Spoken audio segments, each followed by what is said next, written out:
chains bit into her wrists. The auction block was cold beneath her bare feet. 1,000 eyes stripped her of dignity before the bidding even began. Lysandra, the mute Omega no pack wanted, rejected, branded worthless, about to be sold like cattle. But when the Wolf King's gaze locked onto hers, something shifted. Something dangerous. He felt it. She felt it. Mate. Yet she couldn't speak, wouldn't speak, because her silence wasn't weakness, it was a vow. And breaking it too soon would destroy everything. Stay until the end to see how a rejected slave becomes the most powerful force in the kingdom. Like this video. If you love stories of revenge and redemption, and comment what city you're watching from. The smell hit first. Unwashed bodies, fierce sweat, and the iron tang of blood from the cages behind the platform. Lysandra stood in the center of the auction square, wrists shackled with cold iron that had worn her skin raw days ago. The autumn wind cut through the thin slave tunic they'd thrown over her, but she didn't shiver. Couldn't afford to show weakness. Not here. Not now. The crowd pressed in from all sides. Wolves, mostly. Some bears. A cluster of lynx shifters near the back. All predators, all looking at her like she was meat. Lot 47, the auctioneer's voice boomed across the square, magnified by the stone walls of the surrounding buildings. He was a thick-necked bull shifter with gold rings on every finger, each one paid for by selling people like her. Omega female, 19 winters, Clearwater Pack origin. A lie. She hadn't belonged to Clearwater Pack in 3 years. Not since her father had looked her in the eye and told her she was no daughter of his. No wolf, someone shouted from the crowd. Laughter rippled through the assembly. The auctioneer's smile didn't waver. Unbonded, unbroken, fully intact. His eyes swept over her body in a way that made her skin crawl. And as you can see, gentlemen, ladies, easy to manage, this one don't talk back. More laughter, harsher this time. Can't talk at all, can she? A woman's voice, sharp with disdain. That's the mute one, the defect. Lysandra kept her eyes down. She'd learned that lesson early. Eye contact invited violence. The brand on her left shoulder blade still ached sometimes, the twisted Omega symbol they'd burned into her skin when the pack elders declared her insufficient for bonding consideration. Fancy words for worthless. Damaged goods, another voice called out. Starting bid, 50 silver. The auctioneer's jovial tone was practiced, but Lysandra caught the edge of desperation. She was the last lot of the day. He wanted to go home. Silence, the kind that pressed on your chest and made breathing hard. 50 silver was nothing for an Omega, even a broken one. But nobody moved. Nobody raised a hand. 40 silver! The auctioneer's voice climbed higher. She's young, she's healthy. She's useless, someone muttered, loud enough to carry. Can't even tell you when she's in heat. What's the point? Lysandra's jaw tightened. She bit down on the inside of her cheek until she tasted copper. The pain helped, kept her grounded, kept her from doing something stupid like looking up, like showing them the rage that lived in her chest like a second heart. 30 silver. Come now, that's less than a good horse. I wouldn't breed a mute into my line for free, a merchant said, examining his nails. Bad blood shows. The auctioneer's face was turning red. 25, 20 silver. Someone start the bidding for 1,000 gold. The square went silent. Not the uncomfortable silence from before. This was different, shocked, afraid. Lysandra's head snapped up before she could stop herself. The crowd parted like water, people scrambling backward, some bowing, others just staring with naked fear. Through the gap walked a man who didn't look like a man at all, more like violence wrapped in skin and contained by will alone. He was tall. That was the first thing. Tall enough that most of the crowd had to crane their necks to meet his eyes, which nobody was stupid enough to do. He wore black leather and dark furs, wolf pelts layered across his shoulders, and his hair was almost white despite him looking no older than 30. It fell past his shoulders, tied back with a cord that seemed too casual for someone who radiated that much raw authority. But it was his eyes that made Lysandra forget to breathe. Gray. Not just gray, silver, like moonlight on ice. And they were looking directly at her. The Wolf King, someone whispered. The title spread through the crowd like wildfire. Corvath Ironfang, that's the Wolf King. Lysandra had heard stories. Everyone had. The Northern Territories, the mountain kingdom carved from stone and blood, ruled by a man more beast than anything else. They said he'd killed his own father for the throne. They said he could shift even under the new moon. They said his shadow had teeth. The auctioneer had gone pale. His ring suddenly looked very cheap. Your Majesty, we weren't expecting. I said 1,000 gold. Corvath's voice was low, almost soft. Somehow that made it worse. Is the lot sold, or do I need to repeat myself? Sold? The auctioneer nearly fell over himself. Sold, yes, of course, Your Majesty. Sold to. The lot is yours, completely yours. The paperwork. But Corvath wasn't listening. He moved through the crowd like a blade through silk, people scattering before he even reached them. He climbed the auction platform steps in 2 strides. Then he was standing in front of her. Up close, he was more terrifying. Scars traced his neck, disappearing beneath his collar. His hands were scarred too, knuckles that had seen too many fights. But it was the intensity in his gaze that made her knees weak, like he was looking past her skin and seeing something underneath that nobody else could see. You, he said quietly. Just that one word. And Lysandra felt it. The snap of recognition that slammed into her chest so hard she nearly gasped. Heat flooded her veins, foreign and overwhelming, not heat like arousal, but heat like recognition, like her soul suddenly remembered something it had forgotten. The bond. The mate bond. No, this wasn't. His nostrils flared. She watched his pupils dilate, silver swallowed by black. He felt it too. Impossible, he breathed, but it wasn't. The bond hummed between them, invisible and undeniable. Her Omega instinct screamed at her to submit, to lower her eyes, to bare her throat. She fought it with everything she had. Corvath reached out slowly, like approaching a wild animal. His fingers brushed her jaw, tilting her face up. His touch was surprisingly gentle. Say something, he commanded. She couldn't. The blood vow wouldn't let her. The ancient magic her grandmother had sealed her voice with 17 years ago held firm, chains wrapped around her tongue and throat. Speak too soon and the power dies. Speak before the time is right, and everything your bloodline protected turns to ash. Lysandra pressed her lips together and shook her head once. Something flickered in his eyes. Confusion, then anger. You refuse your king? She didn't move. The crowd had gone dead silent. Nobody breathed. An Omega refusing an Alpha, especially this Alpha, was suicide. She waited for the blow, for the punishment, for him to throw her back to the auctioneer and declare her too broken, even for him. Instead, Corvath leaned in close enough that she could feel his breath on her ear. You're mine now, he whispered, and there was something almost like wonder in his voice. Made or not, silent or not. You're mine. He straightened, turned to the auctioneer. Bring her papers to the northern camp, tonight. Then his gaze swept the crowd, daring anyone to speak.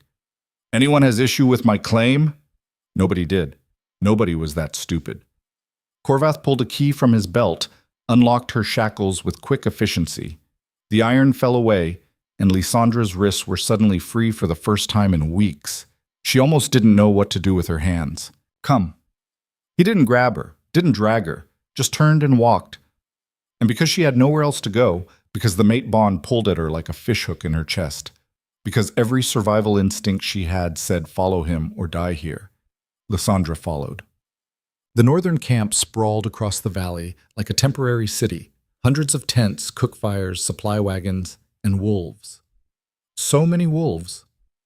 They watched her pass with cold curiosity, and Lysandra kept her eyes down, walking 3 steps behind Corvath like a proper slave. Except she wasn't a slave. Not anymore.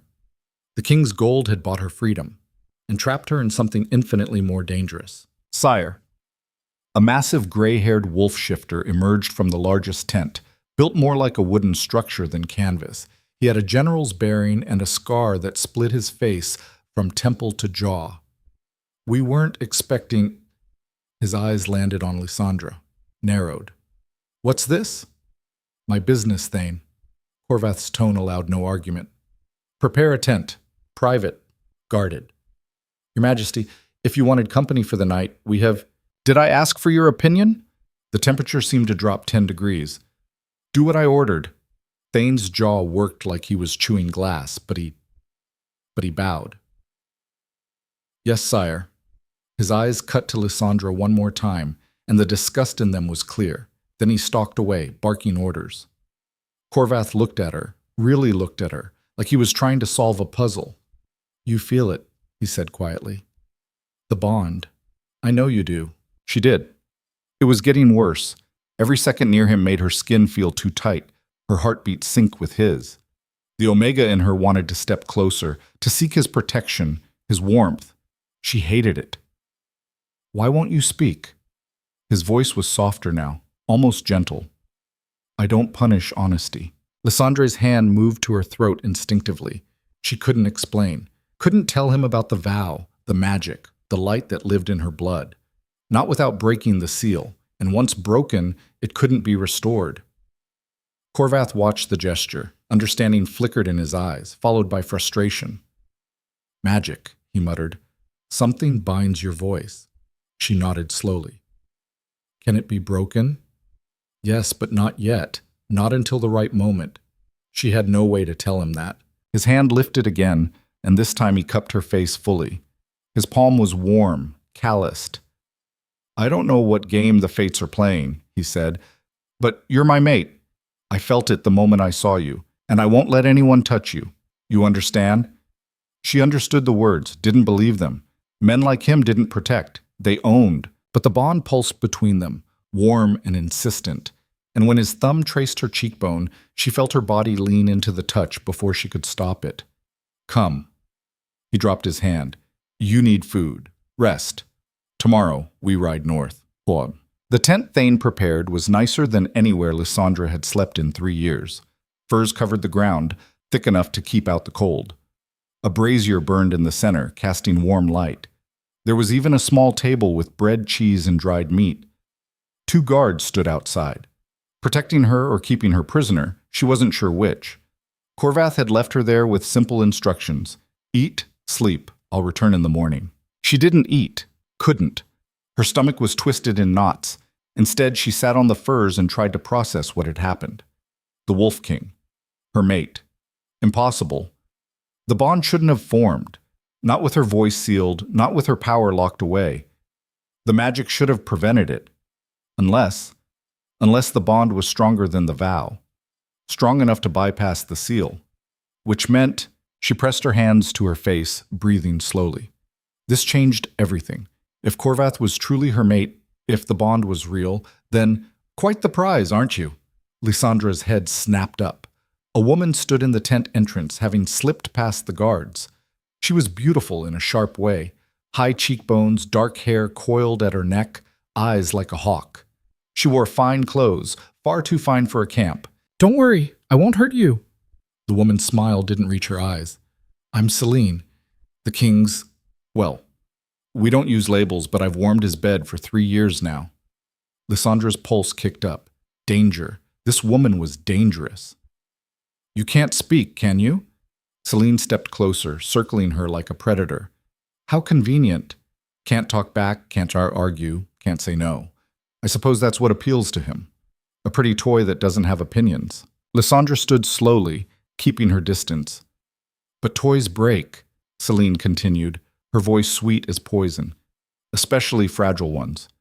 And when they do, they get thrown away. She paused, examining her nails. Take my advice, little Omega. Run, before you get your heart ripped out. Corvath doesn't love, he conquers. And when he's done with you, and he will be done, there won't be anything left. She turned to leave, then paused at the entrance. Oh, and if you think that bond means something, it doesn't.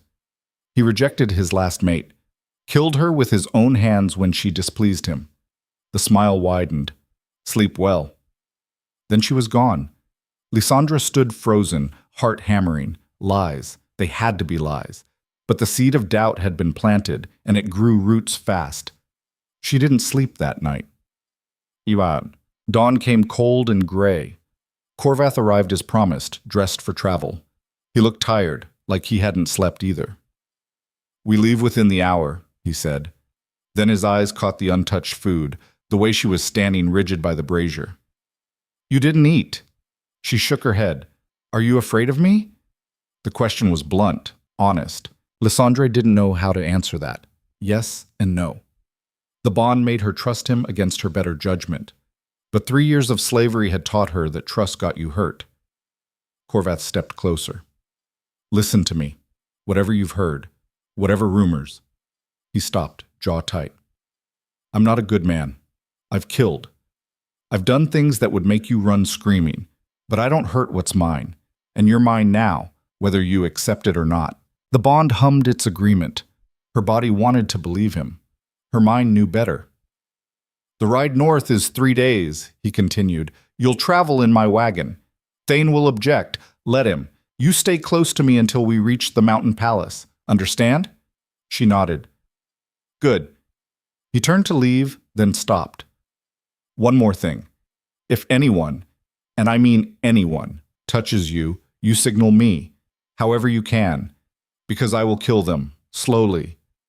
It shouldn't have been comforting, but somehow it was. The journey north was brutal. The roads turned from packed earth to gravel to barely there trails carved into mountainsides. The temperature dropped steadily, and even wrapped in furs inside Corvath's wagon, Lysandra felt the cold seep into her bones. They stopped twice a day, once at midday, once at nightfall. Each time, Corvath checked on her personally, bringing food, asking wordless questions she'd answer with nods or shakes of her head. He never pushed, never demanded more than she could give, but the stares from his people were constant, hostile, confused. Whispers followed her everywhere. Why her? Just another whore. The king's lost his mind. Probably cursed him. Witchcraft. On the second night, Thane confronted Corvath outside the tent. Lysandra heard every word through the canvas. Sire, the men are asking questions, and so am I. Thane's voice was hard. You paid a fortune for a mute Omega with no pack, no bloodline worth mentioning. Careful. Corvath's voice dropped to a growl. Very careful how you finish that sentence. She's a liability. You don't know anything about her, where she came from, what magic. She's my mate. Silence. Thick and stunned. Thane's voice cracked. Sire, your mate died 5 years ago. I know what happened to Elara. Each word came out like a knife. And this is different. I felt the bond. It's real. Real or not, the court won't accept. The court will do what I tell them. The finality in Corvath's tone ended the argument. We don't discuss this again. Footsteps. Then silence. Lysandre sat in the dark, processing. Elara, his first mate, dead 5 years. And Celine's words echoed. He killed her with his own hands. She wrapped her arms around herself, suddenly colder than the mountain air could account for. The mountain palace appeared on the 3rd day, carved into the rock face itself, massive, imposing, beautiful in a harsh way. Towers of black stone reached toward the sky, and the main gate was tall enough to march an army through. Home, Corvath said quietly, riding alongside her wagon. Pride flickered in his voice. The Frost Peak stronghold, last true wolf kingdom in the north. It looked like a fortress, like something built to withstand siege, starvation, the end of the world. The gates opened, guards lined the entrance, banners flying. A welcoming party waited in the courtyard, nobles, servants, advisors, all dressed in fine clothes, all watching with calculating eyes. Corvath dismounted first, then personally helped Lysandra down from the wagon. The moment his hand touched hers, the bond flared warm and bright. She saw his pupils dilate again, felt his grip tighten briefly before he released her. My people, Corvath announced, his voice carrying across the courtyard. I've returned, and I've brought someone important. He gestured to Lysandra. She is under my protection. Anyone who harms her answers to me personally. Silence. Then whispers. Shock. Confusion. A woman stepped forward from the crowd, older, elegant, with white silver hair and eyes like chips of ice. Corvath. Her tone was neutral. Your mother greets your return. But who is this girl? Lady Moira. Corvath inclined his head respectfully. His mother, then. We'll speak privately. Indeed we shall. Moira's gaze swept over Lysandre, assessing and dismissing in one look. Come, both of you. Now, deployment. The private chambers were as cold as the woman herself. Moira dismissed the servants with a gesture, then turned to her son with barely contained fury. Explain! She's my mate. Direct. No hesitation. Moira's face could have been carved from marble. Impossible. You had a mate. Elara was dead, I know. Corvath's voice went flat. This is different. The bond formed the moment I saw her. A slave. Moira's voice dripped contempt. You bonded with a slave, a mute omega nobody wanted. Careful, mother. Don't threaten me, boy. I've ruled this court longer than you've been alive. She turned to Lysandra, studying her like an insect. What family? What bloodline? Lysandra stayed silent. Couldn't answer even if she wanted to. She can't speak, Corvath said. I can see that. Moira's eyes narrowed. Magic? Corvath nodded. Then she's dangerous. Could be a spy, a curse, anything. And you brought her into our home. Moira stepped closer to her son, voice lowering. Elara nearly destroyed you. I won't watch you do this again. This isn't your decision. Then whose is it? The bond? Moira laughed, sharp and bitter. Bonds break. Love dies. You of all people should know that. Corvath's jaw was so tight, Lysandre thought it might crack. I'm keeping her. Fine, keep your pet, but she'll be watched, tested, and if she proves to be a threat, she won't. If she does, Moira continued, as if he hadn't spoken, I'll remove her myself. King or not, you're still my son, and I protect what's mine. The threat hung in the air like smoke. Are we done? Corvath asked coldly. For now. Moira moved to the door, paused. One more thing. The curse is getting worse. You look half dead already. If this girl is supposed to help, if this bond is supposed to cure you, she's failing. Then she left. Lysandra stared at Corvath. Curse? What curse? He wouldn't meet her eyes. It's nothing. It wasn't nothing. She could see it now, the way his hands trembled slightly when he thought she wasn't looking. The exhaustion that went deeper than lack of sleep. The tightness around his eyes. He was dying. And somehow she was supposed to save him. The chambers they gave her were in the East Tower, far from Corvath's quarters, far from the throne room, far from anywhere that mattered. The message was clear. She was here, but she wasn't welcome. Lysandra stood at the window, looking out over the mountain range. Snow had started to fall, delicate and deadly. Beautiful. This whole place was beautiful in the way a blade was beautiful, all sharp edges and cold purpose. A knock at the door made her turn. A young woman entered, barely older than Lysandra herself, carrying linens and a tray of food. She had kind eyes, brown and warm, unusual in this place of ice and stone. My lady, the girl said softly, setting down her burdens. I'm Mira. I've been assigned as your attendant. She hesitated. I know you can't. I heard that you don't speak, so I'll try not to ask questions that need answers. Just nod or shake your head, if that's all right. Lysandra nodded, grateful. First kindness she'd received since entering these walls. Good. Mira smiled, relieved. I've brought dinner, venison stew, fresh bread, honeyed wine, and I'll draw you a bath. You must be exhausted from the journey. She was. 3 days on rough roads had left her body aching and her mind spinning. But more than physical exhaustion, she felt the weight of everything pressing down. The bond, the curse, the hostile court, the impossible choice ahead. The palace is complicated, Mira said carefully as she worked, filling the copper tub with steaming water from the large kettle. People talk. They're saying things about you, about why the king brought you here. Lysandra tilted her head, inviting her to continue. Mira bit her lip. They say you've cursed him, that you're making the sickness worse. Lady Moira has been telling everyone that the king was healthier before he found you, and now... She trailed off. I don't believe it, but others do. You should be careful. Of course. Blame the outsider. Blame the mute Omega who couldn't defend herself. Lysandra had seen this pattern before, in her birth pack, in the slave markets, everywhere she'd ever been. The bath is ready, Mira said quietly. I'll wait outside while you... Lysandra touched her arm gently, shook her head. Stay. You're sure? Mira looked surprised. Most nobles prefer privacy. Lysandra gestured to herself wryly. Hardly a noble, just a girl trying to survive. Mira's smile returned. All right then. Let me help you with those laces. The dress they'd given her for travel was simple but well made, far better than the slave tunic. Still, it took effort to remove, and when Mira saw the scars on Lysandra's back, whip marks, burn marks, the Omega brand, she went very quiet. They hurt you, she whispered. Your old pack. Lysandra nodded once, sharp and quick. And you survived. Mira's voice was filled with quiet awe. You're stronger than you look.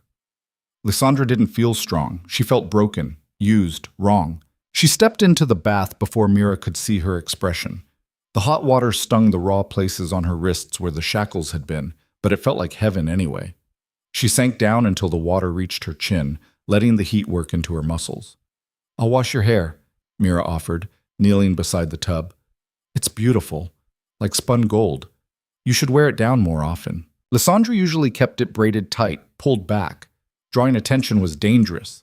But here, now, with kind hands working soap through the tangles, she let herself relax slightly. Can I tell you something? Mira's voice dropped lower. The king, he's not what people say. Not cruel, not really. He's hard because he has to be. The northern territories are brutal and weakness gets you killed. But I've served in this palace for 5 years, and I've seen him show mercy when others wouldn't. He's fair. More fair than most rulers. Lysandra wanted to believe that. The bond certainly did.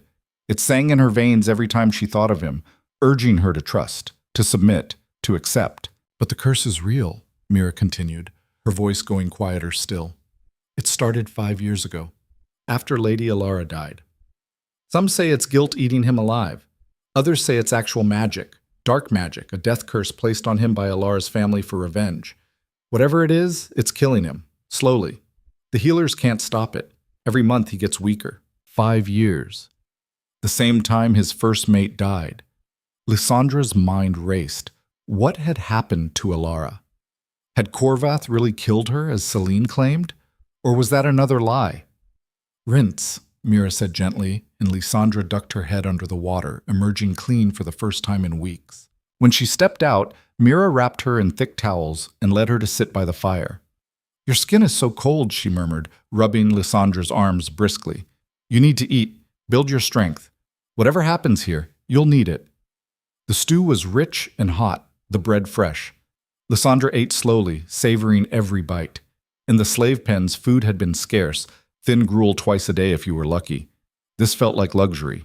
There's a court gathering tomorrow night, Mira said, brushing out Lysandra's hair with long, gentle strokes. A formal dinner to celebrate the king's return.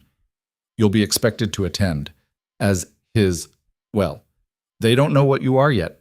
Mate, concubine, pet, the rumors are everywhere. Lysandra's stomach tightened. A court gathering. Hundreds of hostile eyes. She'd be on display, judged, dissected. I'll help you dress, Mira promised. Make you look so beautiful they'll choke on their jealousy. How's that?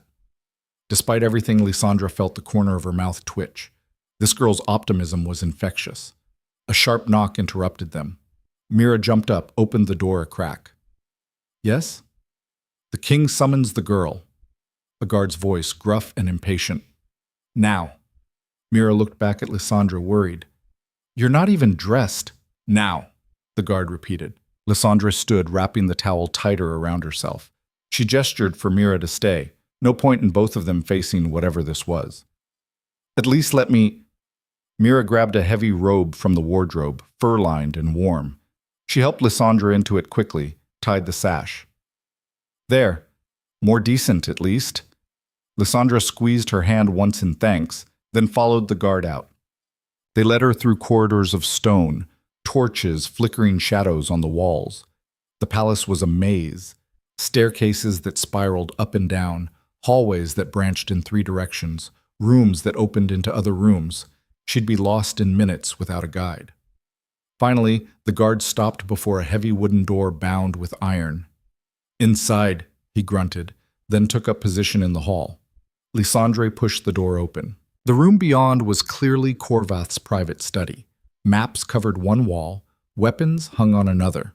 A large desk dominated the center, scattered with papers and ledgers.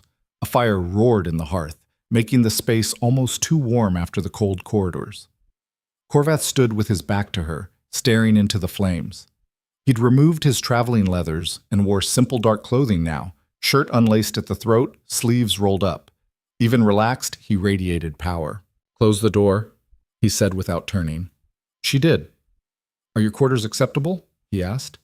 She nodded, then realized he couldn't see her. She moved closer, into his peripheral vision, and nodded again.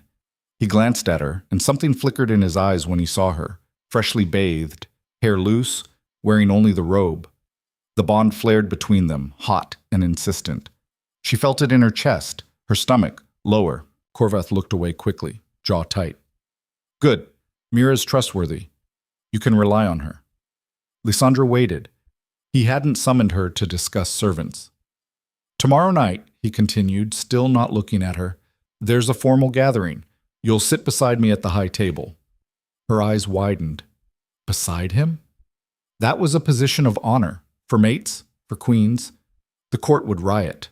"I know," he said, reading her expression. "They'll object. Let them. You're my mate, and I won't hide you in the shadows like something shameful." He finally turned to face her fully. "But I need you to understand what you're walking into. These people are vipers. They'll smile to your face and plot your death behind your back. Trust no one except Mira. And me." Could she trust him? The bond said yes. Her experiences said no. The conflict must have shown on her face because Corvath stepped closer, close enough that she had to tilt her head back to maintain eye contact. "You're afraid of me," he said quietly.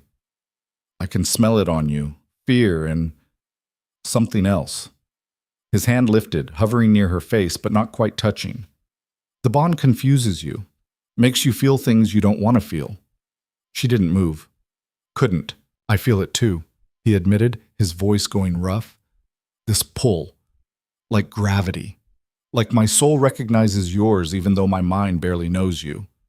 His hand finally made contact, cupping her jaw. His palm was warm, calloused. "I don't know why the fates chose you. I don't know what game they're playing. But I meant what I said. You're mine now. Under my protection, and I keep what's mine." The bond urged her to lean into his touch, to accept, to submit. She held herself rigid through sheer force of will. Corvath's thumb traced her lower lip, feather light. "You're strong," he murmured, "stronger than you look. I can see it in your eyes. You've survived things that would break most people. Haven't you?" She had. 3 years of slavery, a lifetime before that of being called defective, broken, wrong. "Whatever magic binds your voice," he continued, his eyes searching hers, "it's powerful. Old magic. Blood magic, maybe. I can feel it when I'm near you, like static in the air before a storm." His gaze intensified. "Can you break it? If you wanted to?" Yes. And no. She could break the vow, but the cost was everything she'd been raised to protect. The light magic in her bloodline. The power that could heal, could purge darkness, could turn the tide of battles. Her grandmother had sealed it with Lysandre's voice to keep it safe, hidden from those who would use or destroy it. "When the time comes," her grandmother had whispered on her deathbed, "you'll know. The seal will break when it's meant to, not before." But how would she know? What sign was she supposed to wait for? "You can't tell me," Corvath said, frustration creeping into his voice. "Whatever the answer is, you can't share it." She shook her head slowly. "Not won't. Can't." He sighed, released her face and stepped back. The loss of contact made the bond ache physically. "Tomorrow night, stay close to me. Don't accept food or drink from anyone except Mira or me. Don't wander off alone. And if anyone threatens you, anyone at all, you find me immediately. Understood?" She nodded. "Good." He moved to his desk, poured 2 glasses of wine from a crystal decanter, offered her one. "Drink. You look like you need it." Lysandre took the glass carefully. The wine was deep red, rich. She sipped, sweet with an edge of spice. Nothing like the watered ale from the slave pens. Corvath drank deeply from his own glass, then set it down with more force than necessary. There's something else you should know about Elara. Lysandra went still. My first mate, he continued, not looking at her. He refilled his glass, the wine sloshing slightly. We bonded young, too young, 17. The court arranged it, said it would strengthen alliances between the northern and eastern pacts, and for a while it worked. We were happy, I think, or close enough. He drained half the glass in one swallow. But Elara was ambitious, wanted power, wanted the throne, not just the title of queen. And when she realized I'd never let her rule in my place, never let her make decisions that affected the kingdom, He stopped, jaw working. She tried to kill me, poisoned my wine during a celebration feast, would have succeeded if my food taster hadn't drunk first. Lysandra's hand tightened on her glass. I didn't kill her, Corvath said flatly, his voice hard as stone. Despite what the rumors say. Despite what Celine probably told you. His eyes cut to her, sharp and knowing. Yes, I know she visited your tent. Nothing happens in my camp without me knowing. He set down his glass with deliberate care. I didn't kill Elara. I exiled her, stripped her of her title, and sent her back to her family in disgrace. The bond had already broken by then. I felt it snap the moment she confessed to the poisoning, like a rope under too much tension, just severed. Corvath's hand moved to his chest, over his heart. She died 3 months later. Hunting accident, they said. An arrow through the throat during a fox hunt. But I always wondered if her family... He shook his head. Doesn't matter now. She's gone. The bond broke when she betrayed me. And afterward, the curse started. The healers think they're connected, he continued, moving back to the fire. The flames cast his face in shadow. That breaking the mate bond violently caused some kind of backlash. Dark magic that feeds on my life force. They've tried everything, herbs, spells, blood rituals, prayers to every deity that might listen. Nothing works. It just keeps spreading. He pulled his shirt aside, revealing his shoulder. Lysandra gasped silently, the wine glass nearly slipping from her fingers. Black veins spiderwebbed across his skin, pulsing faintly with dark energy. They radiated from a point over his heart, spreading like cracks in ice, like roots of some poisonous tree growing beneath his flesh. The corruption was beautiful in a terrible way, intricate, deliberate, and obviously killing him. It's in my blood now, Corvath said quietly, covering the marks again. My bones. Some days I can feel it in my lungs when I breathe. Every day it spreads a little further. The healers give me 2 years, maybe less. He looked at her, and there was something raw in his expression, vulnerable. So you see, you're not the only one running out of time. Lysandra set down her wine glass with shaking hands. This changed everything. He was dying, and from the way the bond thrummed between them, stronger every moment they spent together, she suspected, feared, that she might be the only thing that could save him. But to save him, she'd have to break the vow, unleash her power, and in doing so, lose it forever. The light magic could only be used once. Her grandmother had been clear about that. Once the seal broke, once the power was released, it would heal or destroy whatever it touched, and then it would be gone. Burned out, used up. One chance, one choice, Corvath, or the vow. She couldn't save both. Unless the bond itself was the sign her grandmother had spoken of, the time that was meant to be. A mate bond strong enough to form despite the seal, despite the magic, despite everything that should have prevented it. But how could she know for certain? You're thinking, Corvath observed, moving closer. I can see the wheels turning. Whatever you're trying to figure out, take your time. I won't rush you. He reached out, took both her hands in his. His skin was too warm, feverish. The curse. But know this, mate bond or not, curse or not, I want you here. Something about you. He shook his head, seeming to struggle with the words. When you're near, the pain lessens. Just slightly. Just enough to notice. For the first time in 5 years, I can take a full breath without feeling like ice is spreading through my chest. The healers can't explain it. Neither can I. Lysandra's breath caught. Her presence helped, but she hadn't used her power, hadn't broken the seal, unless it was working passively. The light magic responding to the darkness in him, pushing back against the curse even through the seal. which meant if she broke the vow, if she released the full power, it might cure him completely, or it might kill them both. Your turn, Corvath said suddenly, his thumbs rubbing gentle circles on the backs of her hands. I've told you my secrets, shown you my death sentence. Show me yours. She blinked, confused. Your scars, he clarified, his voice going soft. Mira will have seen them when you bathed. I can see the marks on your wrists from the shackles, even healing as they are. But there's more, isn't there? Turn around. Lysandra hesitated. Showing her scars meant showing her shame, the brand, the whip marks, evidence of every time she'd failed to be good enough, strong enough, worth keeping. Please, Corvath said, and the gentleness in his voice, the lack of command, broke something in her. Slowly she turned, let the robe slip off her shoulders, pooling at her elbows, bared her back to him. She heard his sharp intake of breath, felt his fingers trace the Omega brand first. The twisted symbol burned into her left shoulder blade, the flesh still slightly raised and discolored even after 3 years. Then the whip scars, crisscrossing her skin in raised lines, some old and faded, some newer, angrier. Who did this?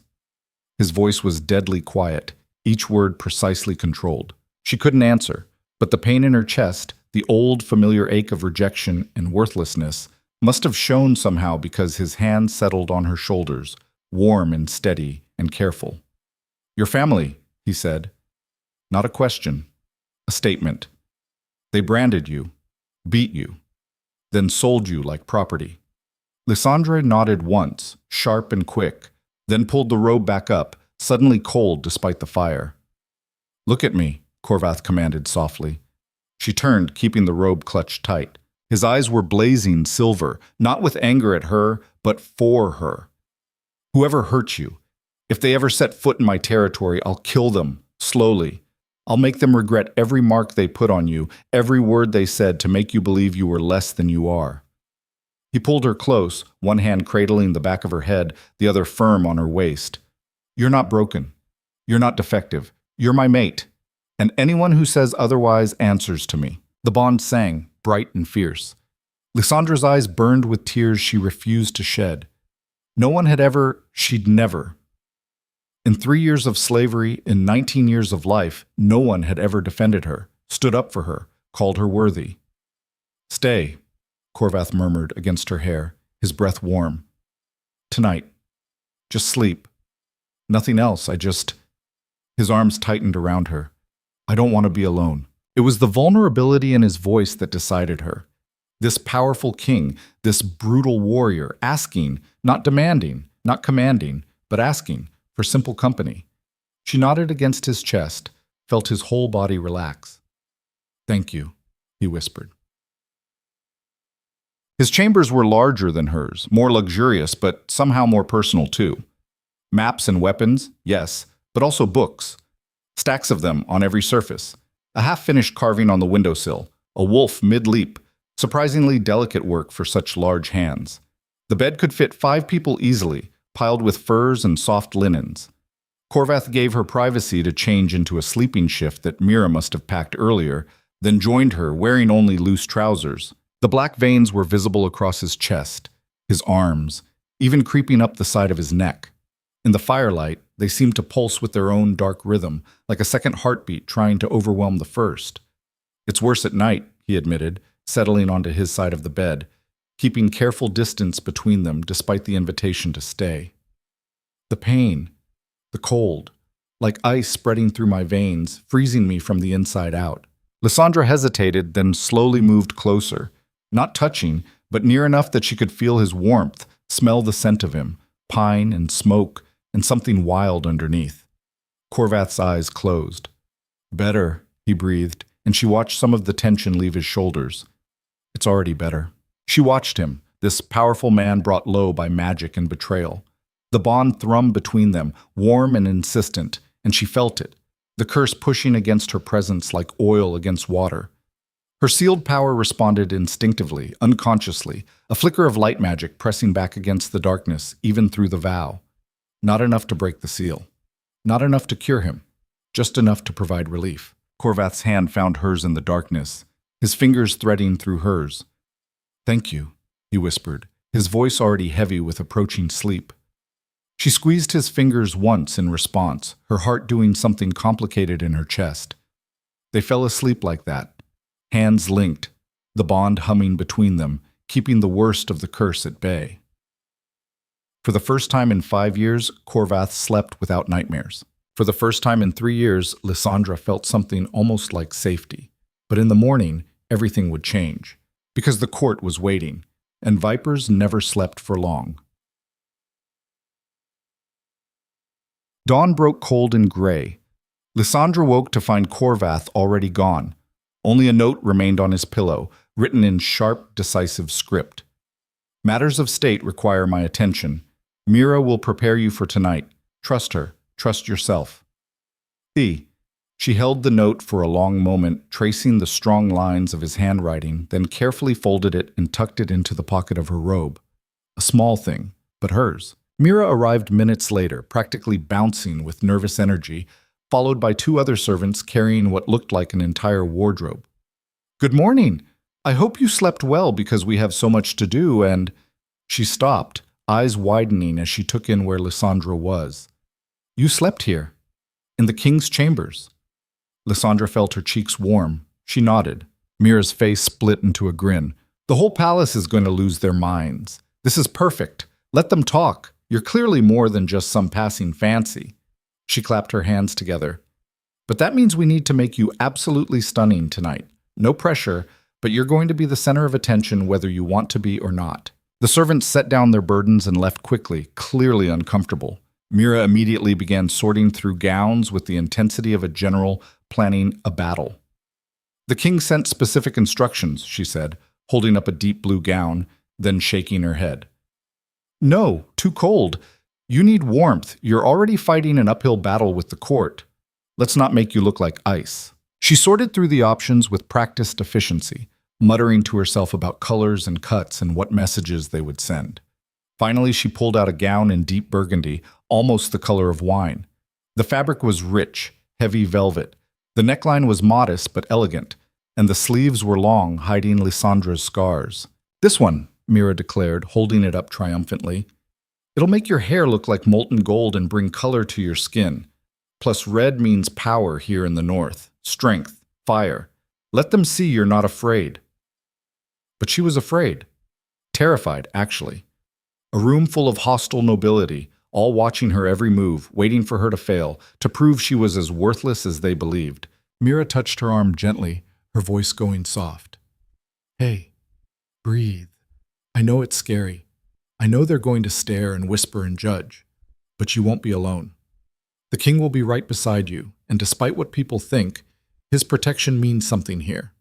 No one will dare harm you openly, not with him watching.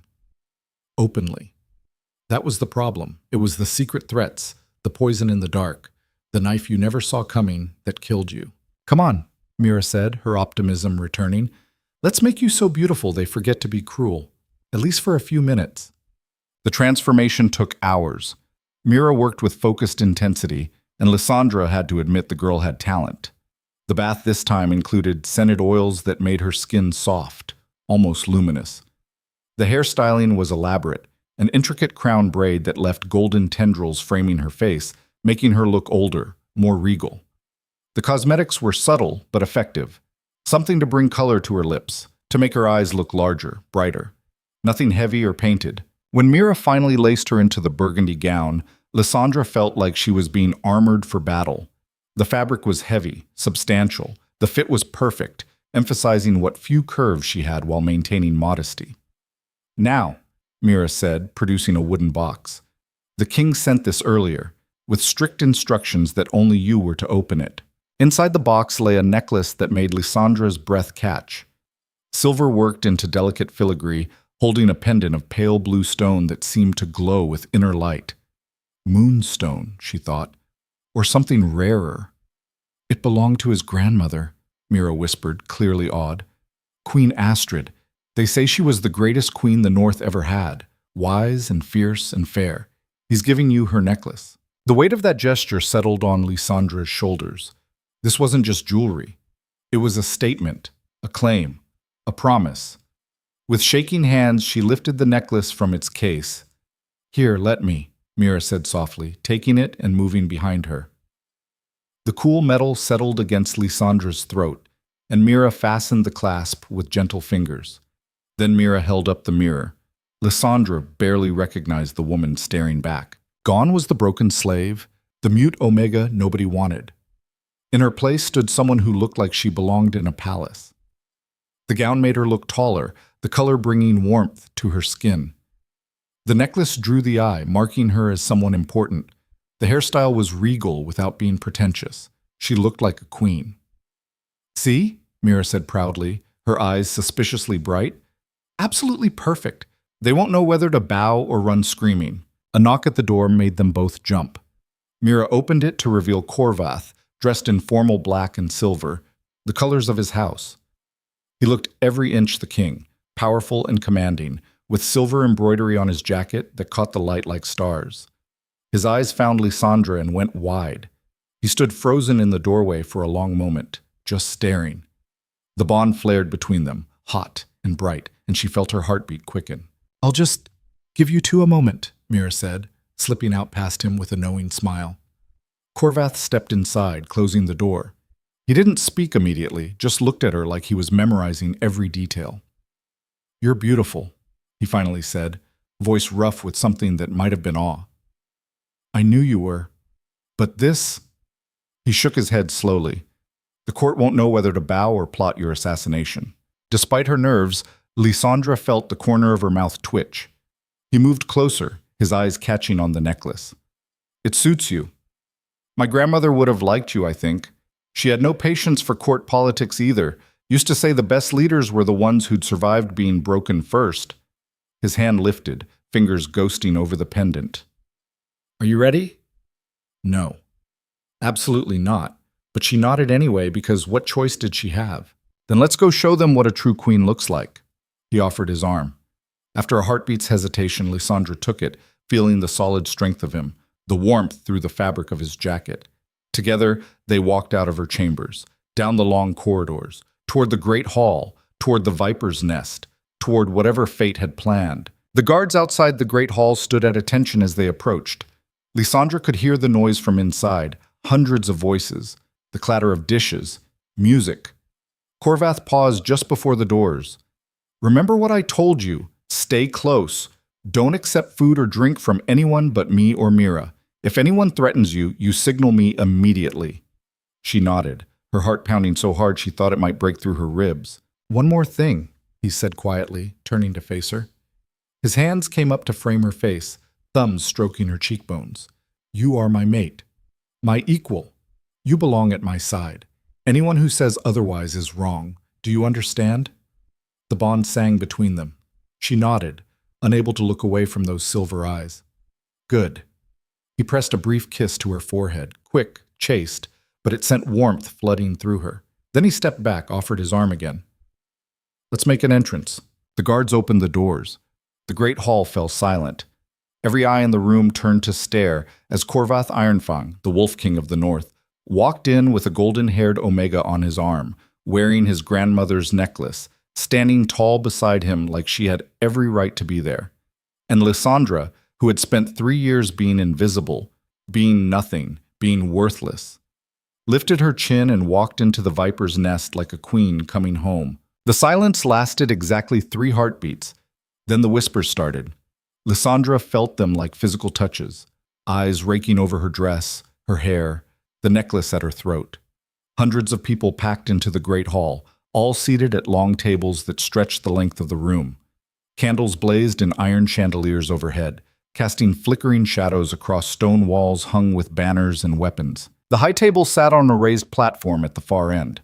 That's where Corvath was leading her, his pace steady and unhurried, like he had all the time in the world, and didn't notice, or didn't care, about the shock rippling through the crowd. Is that the slave he bought, wearing Queen Astrid's necklace, beside him at the high table? He can't be serious. Corvath's hand covered hers where it rested on his arm, squeezing once. "Keep walking." Lady Moira sat at the center of the high table, her face a mask of cold fury. Beside her were other nobles, men and women in fine clothes, all wearing expressions ranging from confusion to outright hostility. And there, 3 seats down, sat Celine, her hawk eyes narrowed to slits. Corvath pulled out the chair directly to his right, the position of highest honor, and gestured for Lysandra to sit. She hesitated. Every instinct screamed this was wrong, too much, too visible. Slaves didn't sit at high tables. Broken Omegas didn't wear dead queen's jewelry. Sit, Corvath said quietly, and there was steel beneath the gentleness. She sat. He settled into his own chair, the throne really, larger and more ornate than the others, and the scraping of wood on stone seemed to release the hall from its paralysis. Conversation resumed, louder now, more animated. Servants rushed forward with platters of food and pitchers of wine. "My people," Corvath said, and his voice carried across the hall without him having to shout. The room quieted again. "I've returned from the southern territories, and I bring news of new trade agreements and alliances that will strengthen our position for the coming winter." Polite applause, dutiful nods. But every eye kept sliding to Lysandra. "I also bring someone important," Corvath continued, his hand finding hers on the table, threading their fingers together. The gesture was deliberate, public. "This is Lysandra. She is my mate. She is under my protection, and she will be treated with the respect due to that position." The hall erupted, not applause. Arguments, shock. Lady Moira stood abruptly, her chair scraping back. "Corvath, a word. Now." "Later, mother." "Now." The command in her voice could have frozen fire. Corvath's jaw tightened, but he stood. "Excuse me," he said to Lysandra, squeezing her hand once more before releasing it. "I'll return shortly." Then he was gone, following his mother out a side door, leaving Lysandra alone at the high table surrounded by strangers who hated her. The woman to her left, middle-aged, severe, dressed in gray silk, leaned over. "You don't belong here." Lysandra kept her eyes on her empty plate. "Did you hear me? You don't belong." Each word sharp as a knife. "Whatever spell you've cast on him, it won't last. And when it breaks, you'll end up exactly where you started, in chains, or worse." A man across the table laughed. "Give the girl credit, Magistrate Kenna. She's played her hand brilliantly, mute and helpless. The king probably thinks he's rescuing her, doesn't realize she's the snake." "I heard she's cursed," someone else said. "That the king's been getting worse since he found her." "Obviously she's the source," Kenna said. "Dark magic. Why else would he bond with something so inferior?" Lysandra's huts clenched in her lap beneath the table. She wanted to scream at them, defend herself, tell them they knew nothing about her or what she'd survived. But the vow held firm, sealing her voice, and all she could do was sit there and take it. A servant approached nervously, setting a plate of food in front of her, roasted meat, vegetables, bread. It smelled incredible, but Corvath's warning echoed in her mind. "Don't accept food or drink from anyone but me or Mira." She didn't touch it. "Not good enough for you?" Kenna asked, her voice dripping false sweetness. "We don't have slave gruel here, I'm afraid. You'll have to make do with proper food." More laughter around the table. Lysandra felt heat rising in her cheeks, but kept her expression blank. 3 years of slavery had taught her how to disappear inside herself, how to endure humiliation without breaking. She could do this. She just had to wait for Corvath to return. Celine rose from her seat, wineglass in hand, and moved around the table with predatory grace. She settled into Corvath's empty chair like she belonged there, crossing her legs and smiling at Lysandra. "Brave little thing, aren't you?" Celine said conversationally. "Sitting up here with the wolves when you should be running." Lysandra met her gaze steadily. "Still can't talk? How tragic." Celine sipped her wine. "But I suppose silence has its uses. You can't accidentally say something that reveals what you really are. Can't slip up and show your true colors." The others at the table were listening now, conversations dying down. "Tell me," Celine continued louder, "how does it feel? Wearing a dead woman's jewelry? Sitting in a chair that isn't yours? Pretending to be something you're not?" Lysandra's pulse hammered, but she didn't react. Didn't give Celine the satisfaction. "Because that's what you're doing, isn't it? Pretending. You're not his mate. You're his charity case. The broken toy he'll play with until he gets bored. And when he does..." Celine leaned in close, her voice dropping to a whisper. "I'll be waiting, like I always am. 3 years, little Omega. I've been in his bed for 3 years. Do you really think some mystical bond is going to erase that? The side door opened and Corvath strode back in, his face dark as a thunderstorm. His mother followed, looking equally furious. Celine stood smoothly, smiled sweetly at Lysandra, and returned to her own seat. Corvath's eyes swept the table, taking in the tension, the barely concealed hostility. His hand found Lysandra's shoulder, warm and possessive. Has anyone made you uncomfortable? She shook her head quickly. No point starting a war her first night here. He didn't believe her. She could see it in his eyes. But he let it go. Instead, he gestured to a servant. Bring fresh plates. And wine from my private reserve. When the food arrived, delivered by Mira, not the other servants, Corvath served Lysandra himself, placing portions on her plate with careful attention. The gesture was intimate, protective, and it sent another wave of whispers through the hall. Eat, he said quietly. I promise it's safe. She picked up her fork with shaking hands and took a small bite. The meat was tender, perfectly seasoned. She hadn't eaten anything this good since she couldn't remember when. Better? Corvath asked. She nodded. He relaxed slightly, then turned his attention to the table at large. I believe we were discussing the winter preparations. General Thane, your report? The gray-haired general stood, launching into details about supplies and fortifications.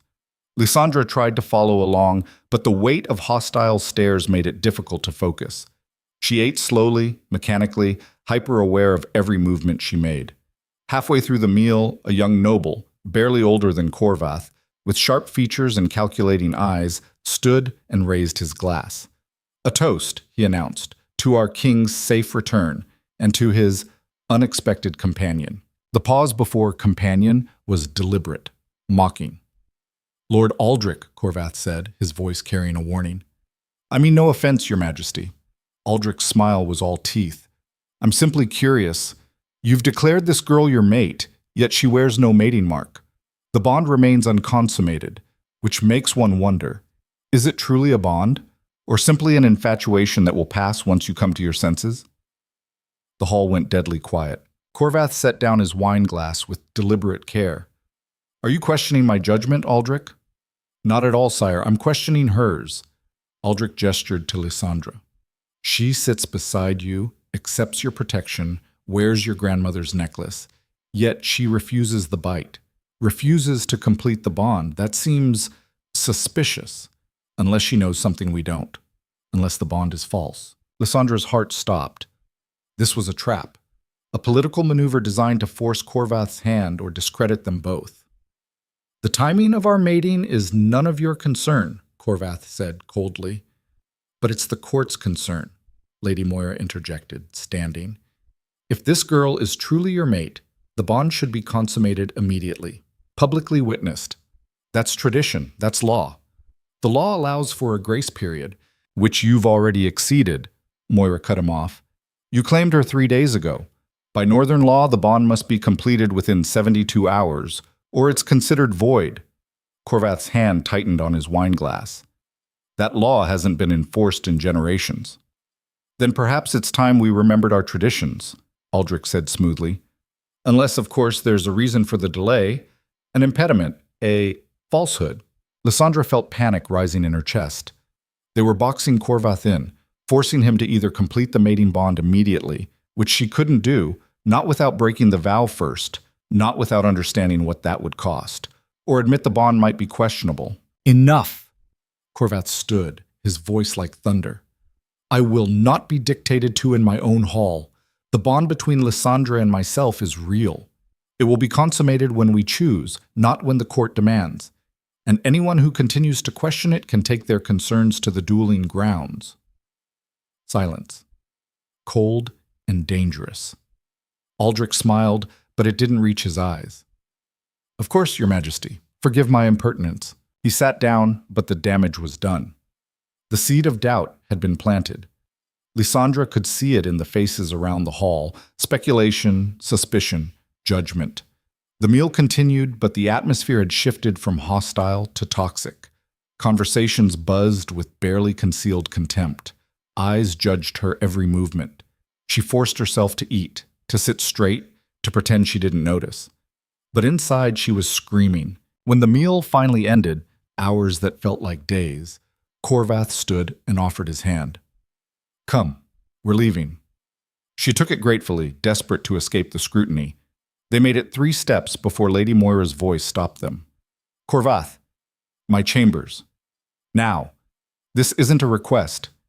Mother, now." He looked at Lysandra, conflict clear in his expression. "Go back to your rooms. Mira will escort you. I'll come find you after." She nodded, relieved to escape, even if it meant separation. Mira appeared at her elbow as if summoned, face pale. "This way, my lady." They hurried through the corridors, Mira practically running. "I'm so sorry," she whispered. "I should have warned you. Aldrich is one of the worst. He's been angling for more power for years, and he sees you as a threat to his influence over the king." Lysandra wanted to laugh. Her? A threat? She was a mute Omega with no power, no voice, no way to defend herself. They reached her chambers and Mira quickly ushered her inside, locking the door behind them. "Are you all right? Did anyone hurt you?" Only with words. Only with looks. Only with the reminder that she would never belong here. Lysandra shook her head, forcing a small smile she didn't feel. "Liars," Mira muttered. "All of them. They're just afraid because the king chose you instead of one of their daughters or nieces. Politics and jealousy. That's all it is. Maybe." But that didn't make it hurt less. Mira helped her out of the heavy gown and into a simpler dress, chattering nervously the whole time about court gossip and who to avoid and which servants could be trusted.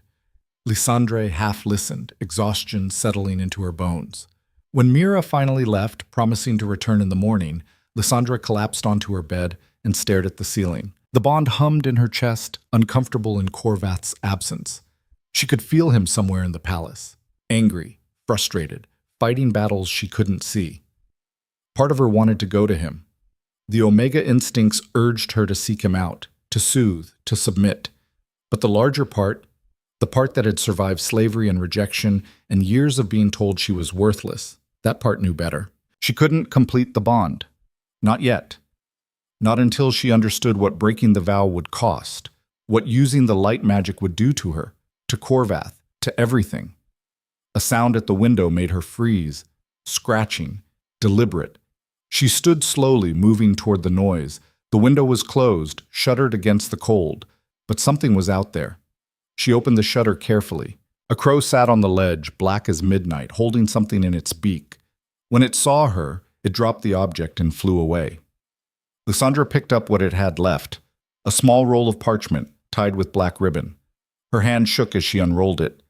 The message was written in blood-red ink, the handwriting spidery and wrong. "The light you carry will destroy him. Break the vow and watch your mate die screaming. Keep silent and watch him die slowly. Either way, he dies. And it will be your fault. Choose wisely, little Omega. Or better yet, run."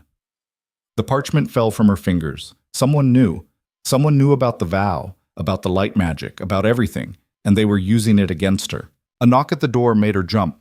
She quickly grabbed the parchment and shoved it under her mattress before calling out wordlessly, a sound that meant enter. Corvath stepped inside, looking exhausted.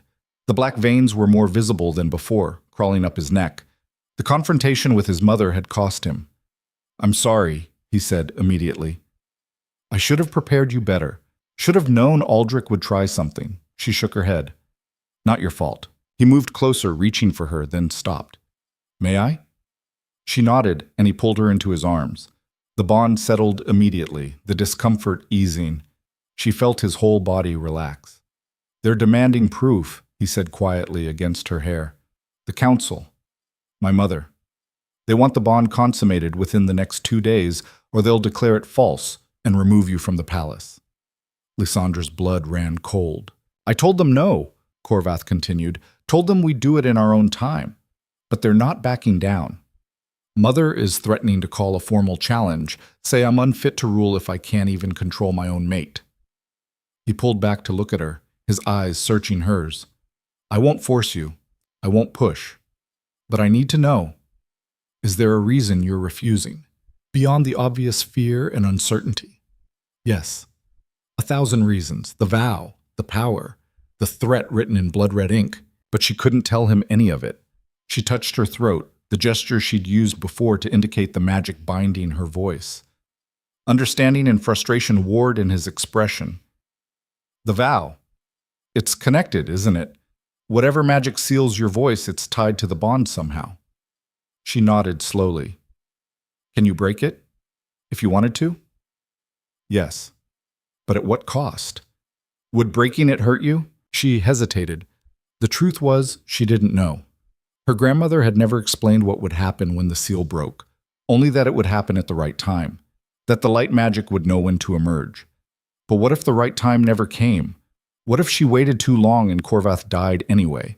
What if the message was right and breaking the vow would kill him? Corvath cupped her face gently. Whatever you're afraid of, we'll face it together. I'm not going anywhere. Bond or no bond, consummated or not, you're mine and I'm yours. The court can burn for all I care. The words should have been comforting, but all Lysandra could think about was the message, the warning, the choice that was no choice at all. Save him and kill him, or save him by losing him. Stay with me tonight, Corvath said. Please, just stay. I sleep better when you're near. She nodded, unable to deny him, unable to deny the bond that pulled them together. They lay down together, fully clothed, hands linked. Corvath's breathing evened out quickly, his body finally finding rest with her presence pushing back the curse. But Lysandra stayed awake, staring into the darkness, the message burning in her mind. Somewhere in this palace was someone who knew her secrets, someone who wanted Corvath dead, someone who was using her as the weapon, and she had no way to warn him, no way to ask for help, no way to fight back. All she could do was lie there beside him and wonder which would destroy them first, the curse, the court, or the choice she'd eventually have to make. The candle burned down to nothing, and in the darkness, Lysandra made a decision. She would find whoever sent that message. She would learn the truth about the vow, about Elara, about the curse, and she would save Corvath, even if it meant destroying herself in the process, because for the first time in her life she had something worth fighting for. Someone who looked at her and saw worth instead of worthlessness, and she'd be damned if she let anyone take that away. Not the court, not the curse, not even fate itself. Morning came too soon, pale and cold. Corvath woke first, carefully extracting himself from their tangled position. Lysandra felt him leave, but kept her eyes closed, needing a few more minutes before facing whatever new horrors the day would bring. She heard him move around the room, the sound of water pouring, fabric rustling, then his hand on her shoulder, gentle. I have to attend council meetings all morning, he said quietly, but I want you to do something for me. She opened her eyes, looked at him questioningly. Explore the palace. Learn the layout. Meet people, not the nobles, they're vipers, but the servants, the guards, the people who actually run this place. They'll tell you the truth about what's happening here, he paused. And if anyone gives you trouble, you find Thane or Mira immediately. She nodded, though the thought of wandering alone through hostile territory made her stomach clench. You're stronger than you think, Corvath said, as if reading her mind. They see a mute Omega and assume weakness. Let them. People reveal more when they think you're not a threat. He kissed her forehead, that same chaste gesture from last night, and then he was gone. Lysandra lay there for another minute, gathering courage. Then she rose, washed, and dressed in a simple gown Mira had left. Nothing fancy, nothing that would draw attention. She had work to do. The palace was indeed a maze. Corridors branched off in seemingly random directions, staircases appeared where they shouldn't, and half the doors were locked or led to empty rooms. But Lysandra had navigated worse. The slave compounds had been deliberately confusing to prevent escape. She moved quietly, observing. Servants rushed past without looking at her. Guards stood at attention, faces blank. In the kitchens, she found organized chaos, dozens of people preparing meals, shouting orders, moving with practiced efficiency. No one stopped her. No one questioned her presence. It was almost too easy. She was exploring the library, a massive room filled with books and scrolls and the smell of old paper, when she heard voices. Can't be serious. The king is dying and he wastes time on some mute slave. Keep your voice down. Walls have ears. I'm just saying what everyone's thinking. She's the curse. Has to be. He was stable before he found her. Lysandra froze behind a shelf of books, hidden from view but close enough to hear clearly. Moira thinks the same, the first voice continued. She's planning something, some way to remove the girl without directly opposing the king. Poison? Too obvious, too traceable. No, it'll be something subtle, an accident, a fall from the tower, a hunting mishap. Lysandra's heart hammered. When? Soon, before the 2-day deadline. If the bond isn't consummated, Moira can legally expel her. But if it is consummated, well, accidents happen even to queens. Footsteps. They were leaving. Lysandra waited until she was certain they were gone, then emerged on shaking legs. 2 days. She had 2 days before Moira made her move. She needed help. Needed to find someone she could trust. Someone who might have answers about the curse, about Elara, about the magic binding her voice. The library. Of course. If answers existed, they'd be here. She spent the next 3 hours searching through books and scrolls, looking for anything about mate bonds, blood vows, light magic, death curses. Most of it was dry historical text or philosophical treatises, but then she found something, a slim journal tucked behind larger volumes covered in dust like it hadn't been touched in years. The handwriting inside was feminine, elegant, and the first entry made Lysandra's blood run cold. My name is Elara Nightshade, Queen of the North, and this is the record of how I destroyed my mate. She kept reading, hands shaking. Corvath is a fool. He thinks love matters, thinks the bond makes us equals. He doesn't understand that power is the only thing that matters in this world. I will have the throne. If he won't give it willingly, I'll take it. Page after page detailed Elara's plotting. Her affair with a dark mage from the Eastern Territories. The poison she planned to use. The curse she commissioned as insurance. The mage says the curse will activate if the bond breaks violently. Betrayal, death, rejection. It will feed on Corvath's life force, slowly draining him until nothing remains. And the only cure? Lysandra turned the page eagerly. The only cure is another mate bond, freely given and consummated with true love. But Corvath will never love again. Not after I break him. So the curse will kill him, and when he's dead, the throne will pass to the council. And I have enough council members in my pocket to ensure they choose me as regent. Except Elara had died before her plan could fully execute. The curse had activated when Corvath exiled her and the bond broke, but she hadn't lived to see him destroyed. But someone else had picked up where she'd left off. Lysandra flipped through the remaining pages, finding lists of names, council members, nobles, servants, people Elara had been blackmailing or bribing. One name appeared multiple times, Aldrich Fenris, the noble from last night, the one who'd challenged the bond. He'd been working with Elara. And if he knew about the curse, knew about the cure, then the library door slammed open. Lysandra shoved the journal inside her dress and spun around. Aldrich stood in the doorway, flanked by 2 guards. His smile was cold. There you are, little Omega.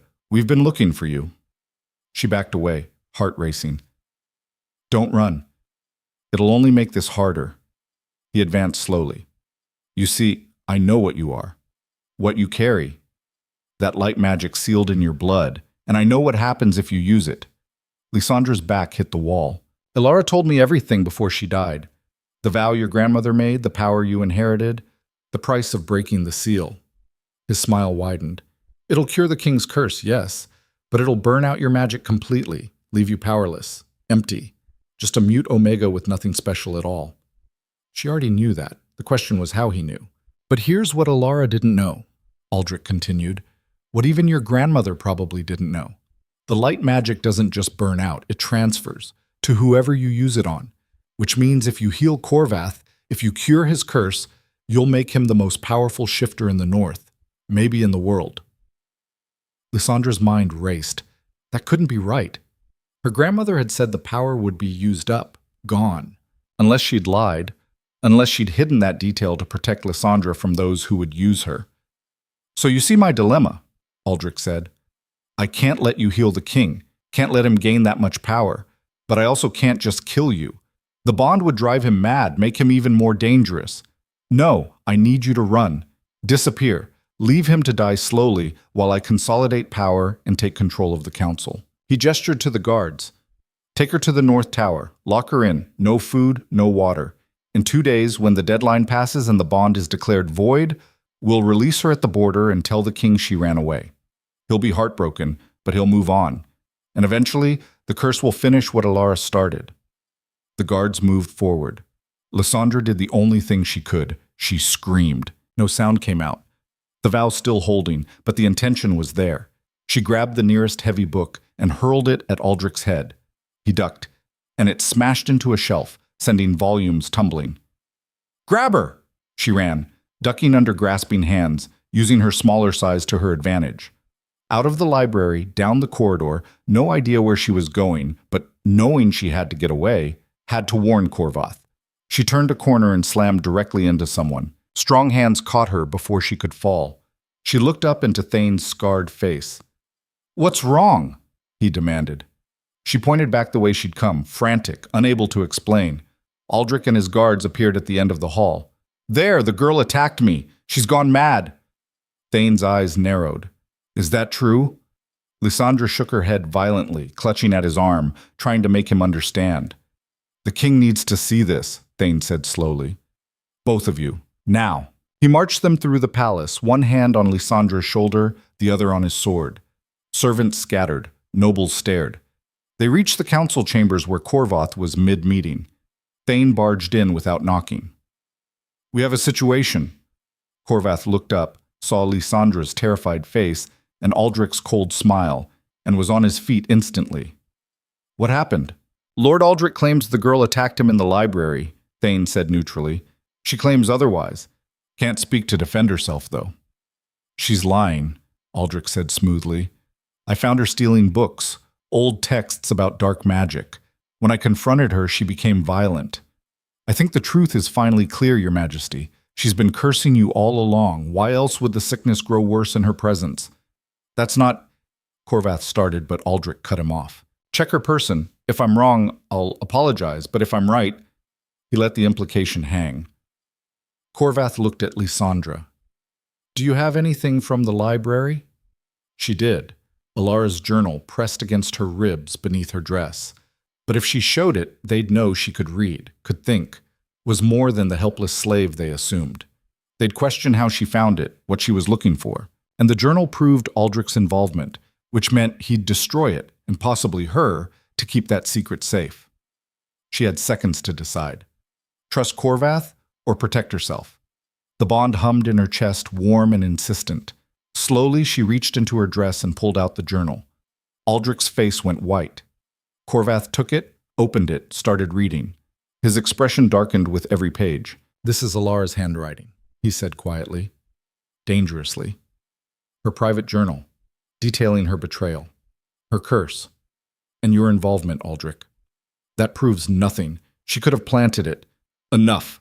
Corvath's voice cracked like a whip. "Thane, arrest him. Charge. Conspiracy, treason, and attempted murder." The guards moved immediately, grabbing Aldrich's arms. He struggled, shouting, "You're making a mistake. She's the real threat. The light magic will destroy you." Corvath froze. "What did you say?" Aldrich laughed, high and desperate. "Oh, she didn't tell you. Your precious mate carries light magic sealed with a blood vow. Break it, and she'll cure your curse, but she'll burn out her power doing it. That's why she won't speak. That's why she won't complete the bond. She's using you." Corvath turned to Lysandra slowly. "Is this true?" She couldn't lie, couldn't defend herself, could only stand there as everything fell apart. "Answer me," Corvath said, his voice breaking. "Please, just nod or shake your head. Do you have light magic sealed with your voice?" Tears burned her eyes. She nodded. "And breaking the vow, it would cure the curse?" Another nod. "But it would destroy your power?" She nodded again, and the tears spilled over. Corvath looked gutted. "How long have you known?" "Since always." Since her grandmother explained it on her deathbed. Since the moment the vow was made. "Take Aldrich to the dungeons," Corvath said hoarsely. "I'll deal with him later." They dragged the noble away, still shouting threats and accusations. The council chamber had gone silent. Every lord and lady watched the drama unfold with hungry eyes. Corvath picked up Elara's journal. "This meeting is over. Everyone out." They filed out reluctantly, leaving Corvath and Lysandra alone. He wouldn't look at her. You could have saved me, he said finally. This whole time you've had the cure and you said nothing. She wanted to explain that she didn't know if it would work, that she was afraid, that the message had warned her it would kill him, that she'd been trying to find answers before risking everything. But she couldn't speak, and he couldn't hear. I need time, Corvath said, his voice hollow. I need to think. Go back to your chambers. We'll talk later. It felt like rejection, like the bond itself was cracking. Lysandra fled before she could break down completely, tears streaming, heart shattering. She'd tried to save him and lost him anyway. She made it to her chambers before the sobs came, ugly and silent, her whole body shaking with the force of them. Mira found her 20 minutes later, curled on the floor beside her bed, unable to even cry properly because no sound would come out. What happened? Mira knelt beside her, hands hovering uncertainly. Everyone's talking about the council meeting, about Lord Aldrich being arrested, about you and the king.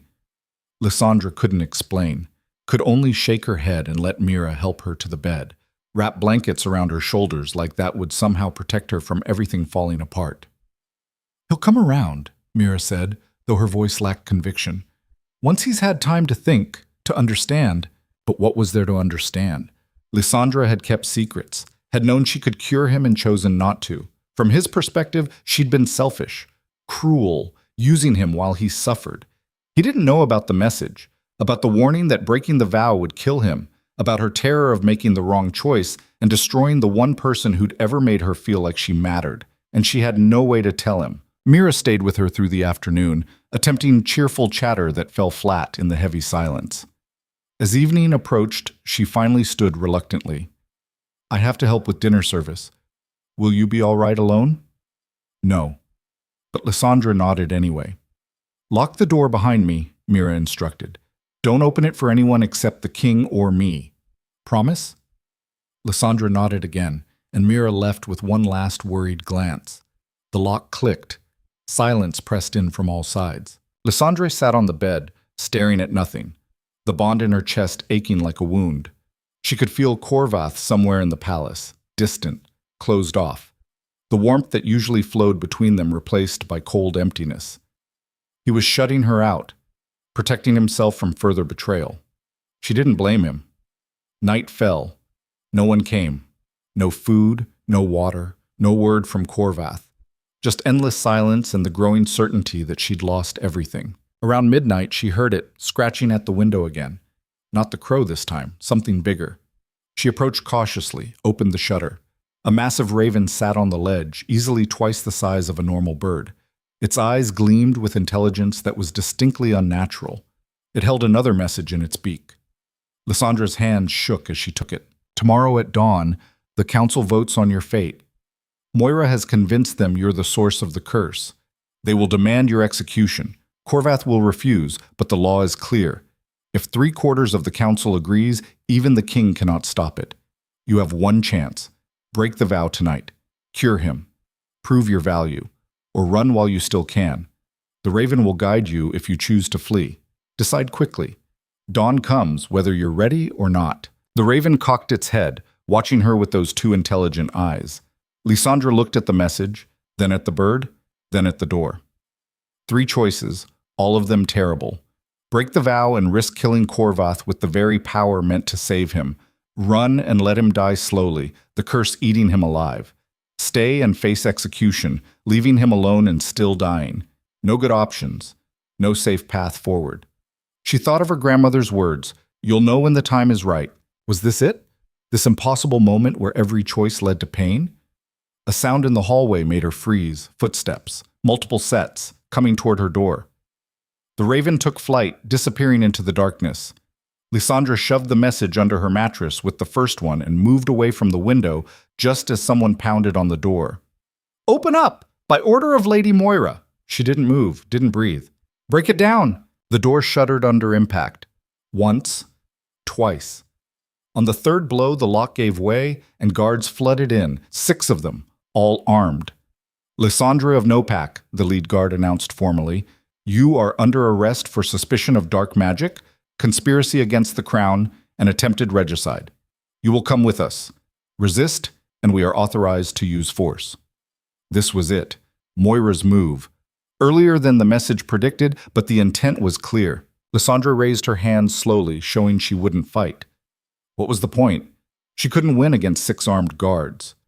They bound her wrists, not with iron this time, but with rough rope that bit into her skin. Led her out of her chambers and through dark corridors, away from the main palace, down into depths she hadn't known existed. The dungeons were exactly as miserable as she'd imagined. Damp stone walls, the smell of mold and human waste, sounds of suffering echoing from deeper cells. They threw her into one near the entrance, small, cold, with a pile of moldy straw in one corner and nothing else. The door slammed. The lock turned, and Lysandra was alone in the dark. She sank onto the straw, mind racing. Dawn was hours away. The council would vote. Moira had the numbers. Aldrich had confirmed that before his arrest. 3/4 would demand execution. And Corvath? Would he fight for her? After learning she'd kept secrets, hidden the cure, let him suffer? The bond ached, but it felt different now. Strained, like a rope pulled too tight. Footsteps in the corridor made her look up. A figure appeared at the cell door carrying a torch. Celine. Well, well, the woman said, her voice dripping satisfaction. How the mighty have fallen. Though I suppose you were never mighty, were you? Just lucky. For a while. Lysandra stared at her through the bars. I came to gloat, obviously, and to offer you something. Celine produced a small vial from her pocket, filled with dark liquid. Poison. Quick and relatively painless. Better than what the council has planned. They're going to burn you, you know, public execution. Proof that the king's judgment was compromised by dark magic. She slid the vial through the bars. It rolled across the floor, stopping near Lysandra's feet. Take it tonight. Save yourself the pain. And honestly, you'd be doing Corvath a favor. Watching you burn will destroy what's left of him. At least this way, you'll be gone before he has to see it. Lysandra didn't touch the vial. Suit yourself. Celine turned to leave, then paused. For what it's worth, I almost feel sorry for you. You actually loved him, didn't you, stupid girl? Love doesn't save anyone in this world. It just makes you weak. She left, heels clicking on stone, taking the light with her. Lysandra sat in darkness, staring at the vial. Celine was right about one thing.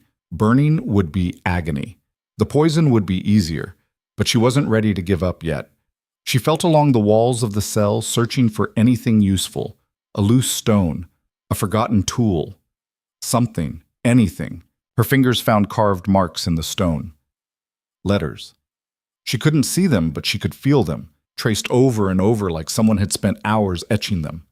The light breaks all chains. She froze.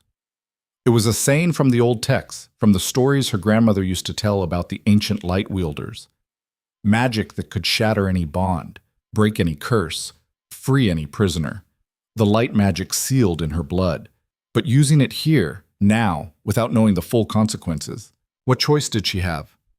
Hours passed. The cold seeped into her bones. She dozed fitfully, jerking awake at every sound, expecting guards to come drag her to execution. Finally, she heard it. Footsteps. Multiple sets again. Dawn must be approaching, but these steps were running, urgent, and accompanied by shouts. Find her! The king demands to see the prisoner immediately.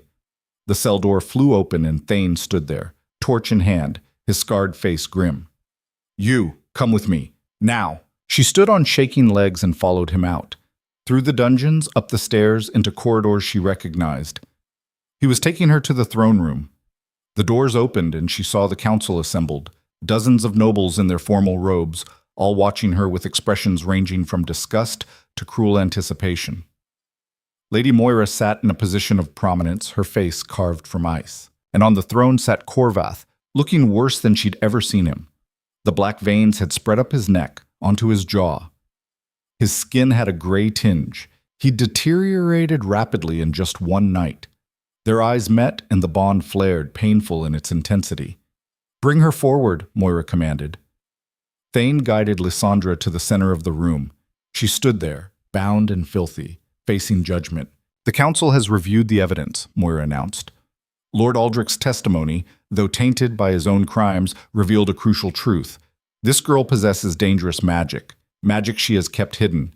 Magic that may be the source of the king's curse. Murmurs of agreement rippled through the assembly. "We have voted," Moira continued. 27 members present.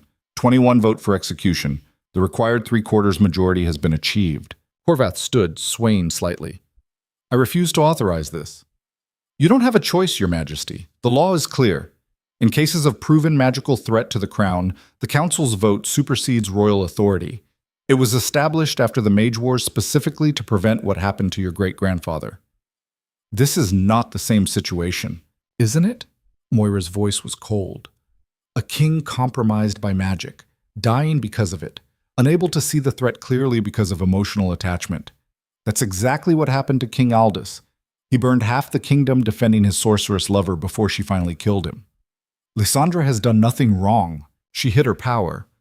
She has admitted to carrying light magic sealed with a blood vow, magic that could cure you, but which she refuses to use. If that's not malicious intent, what is?"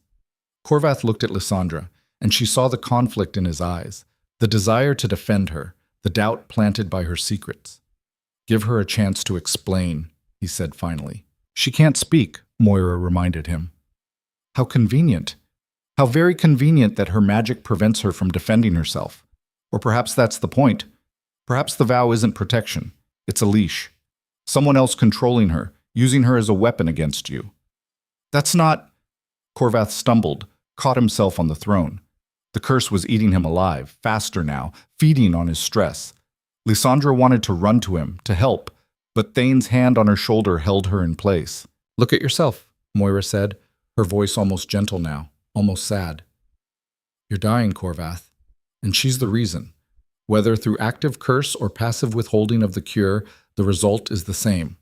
As long as she lives, you die." "Then let me die," Corvath's shout echoed through the chamber. "If the choice is my life or hers, I choose hers." "You don't get to make that choice," Moira said firmly. "The kingdom needs you. Your people need you. One mute Omega is not worth the Wolf King of the North." The council murmured agreement. Cold calculation. Political arithmetic. One life weighed against another and found wanting. Lysandra felt something crack inside her chest. Not the bond. Something deeper. The seal on her voice, responding to her desperation, beginning to fracture. "Not yet," she thought frantically. "Not like this. Not without knowing if it would save or kill him." "The execution is scheduled for noon," Moira announced.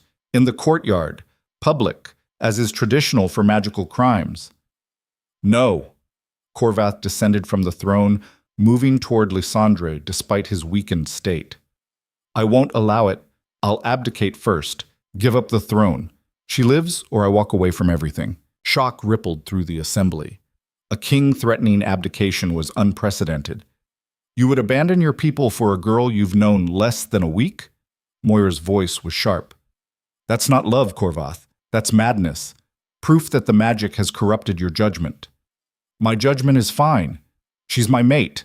The bond is real, and I will not stand by while you murder her." "Then you leave us no choice." Moira gestured, and more guards entered. "Restrain the king. By authority of the emergency succession protocols, I declare King Corvath Ironfang mentally unfit to rule. He will be confined to his chambers until the crisis passes and his judgment clears." "You can't—" Corvath struggled as guards grabbed his arms, but he was too weak, the curse sapping his strength. "I can and I will. This is for your own good, my son. When she's gone and the curse lifts, you'll understand." They were dragging him away. He fought, snarling like the wolf he was, but 4 guards could barely contain him, even weakened. "Lysandra!" His voice was raw. "Don't give up. Fight. Use the magic. I don't care about the cost." But she couldn't. Not without knowing. Not without being certain. He disappeared through the doors, still fighting, still shouting her name, and Lysandra stood alone before the council, condemned to burn at noon. Moira approached her, studied her with cold eyes. "You could have had everything. My son clearly cares for you, inexplicable as that is. But you're too damaged, too dangerous. Better to remove you cleanly and let him heal." She turned to Thane. "Return her to the dungeons. Post guards. No visitors except me. I'll speak with her privately before the execution." Thane nodded, face expressionless, and led Lysandra away, back down into the depths, back to the cold cell. But this time, she wasn't alone long. Moira arrived within the hour, carrying a torch and a leather-bound book. "I'm going to offer you a choice," the woman said without preamble. "Break your vow, cure my son, prove the magic works, do that, and I'll stop the execution. You'll be exiled. I won't allow you to stay and continue influencing him, but you'll live." Lysandra stared at her. "Or refuse and burn at noon. Simple as that." Moira opened the book, filled with notes and diagrams about magic, about vows, about light wielding. "Aldrich told me about your power before we arrested him. He claimed breaking the vow would transfer the magic to whoever you used it on, make them incredibly powerful. I think he was lying, trying to manipulate the situation to his advantage. But there's one way to find out." She produced a knife, slid it through the bars. "Cut yourself, bleed, speak, break the seal. If Aldrich was right and Corvath becomes powerful, fine, I'll control him through you.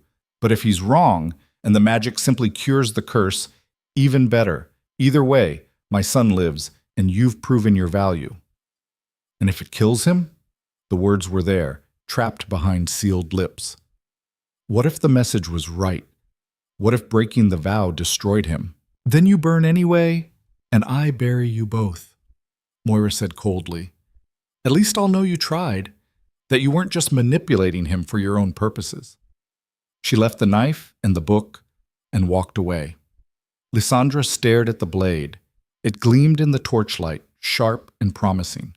All she had to do was cut, bleed, speak, break 17 years of silence and release the power her grandmother had died protecting. Save Corvath or let him die. Use the magic or go to the pyre. No more delay. No more waiting for the right moment. This was it. She picked up the knife with shaking hands, then stopped. The message. The warning. Someone had known about the vow, about the magic, about everything. Someone who'd used a crow and then a raven to deliver threats. Someone who wanted her to make a choice. But what if both choices were wrong? What if this was exactly what they wanted? Her panicking, breaking the seal without understanding, unleashing something that would destroy Corvath one way or another. She needed answers, needed to understand what she was really dealing with. The book. Moira had left it within reach. Lysandra grabbed it, pulled it into the cell, and started reading. The notes were extensive. Research on blood vows, on light magic, on ancient sealing techniques. But one section made her blood run cold. Light magic transfer theory. When a blood vow is broken through violence or desperation, the released power seeks the strongest magical signature nearby. In cases where the vow breaker has a mate bond, the magic will flow directly into the bonded partner. Side effects unknown, but potentially catastrophic if the recipient's magical capacity cannot contain the influx. Historical precedent. The fall of House Meridian, year 847. Lady Cassandra broke her vow to save Lord Theron from a death curse. The light magic flooded into him through their bond. For 3 days he was essentially invincible, healed all wounds, commanded elements, demonstrated godlike power. Then his body burned out from the inside. Spontaneous combustion, nothing left but ash. Conclusion. Light magic transfer via mate bond is possible but fatal if the recipient lacks sufficient inherent power to channel it safely. Lysandra's hand shook so badly she nearly dropped the book. That's what the message meant. That's why breaking the vow would kill him. Not because the magic wouldn't work, but because it would work too well. Corvath would absorb power his body couldn't handle, and it would destroy him from within. 3 days of incredible strength, then death by burning. Unless... She flipped through more pages frantically. There had to be another way. Some other method that didn't end in fire. There. A single paragraph, almost hidden in the margin. Alternative. If the vow breaker can control the release, speak the breaking words calmly, intentionally, with full understanding, the magic can be directed and limited. Will still transfer through the bond, but in measured doses the recipient can safely absorb. Requires incredible willpower and mental clarity. Most vow breakers lack the composure in breaking moments. Control. That was the key. Not breaking the vow in desperation or fear, but deliberately, calmly, with full intention. Could she do that? With execution looming, with Corvath imprisoned, with the council demanding her death? She had to try. Lysandra set down the book and picked up the knife again. Her hands were steadier now, the decision made. She would break the vow, would cure Corvath, would do it carefully, controlled, the way her grandmother probably intended all along. But not here.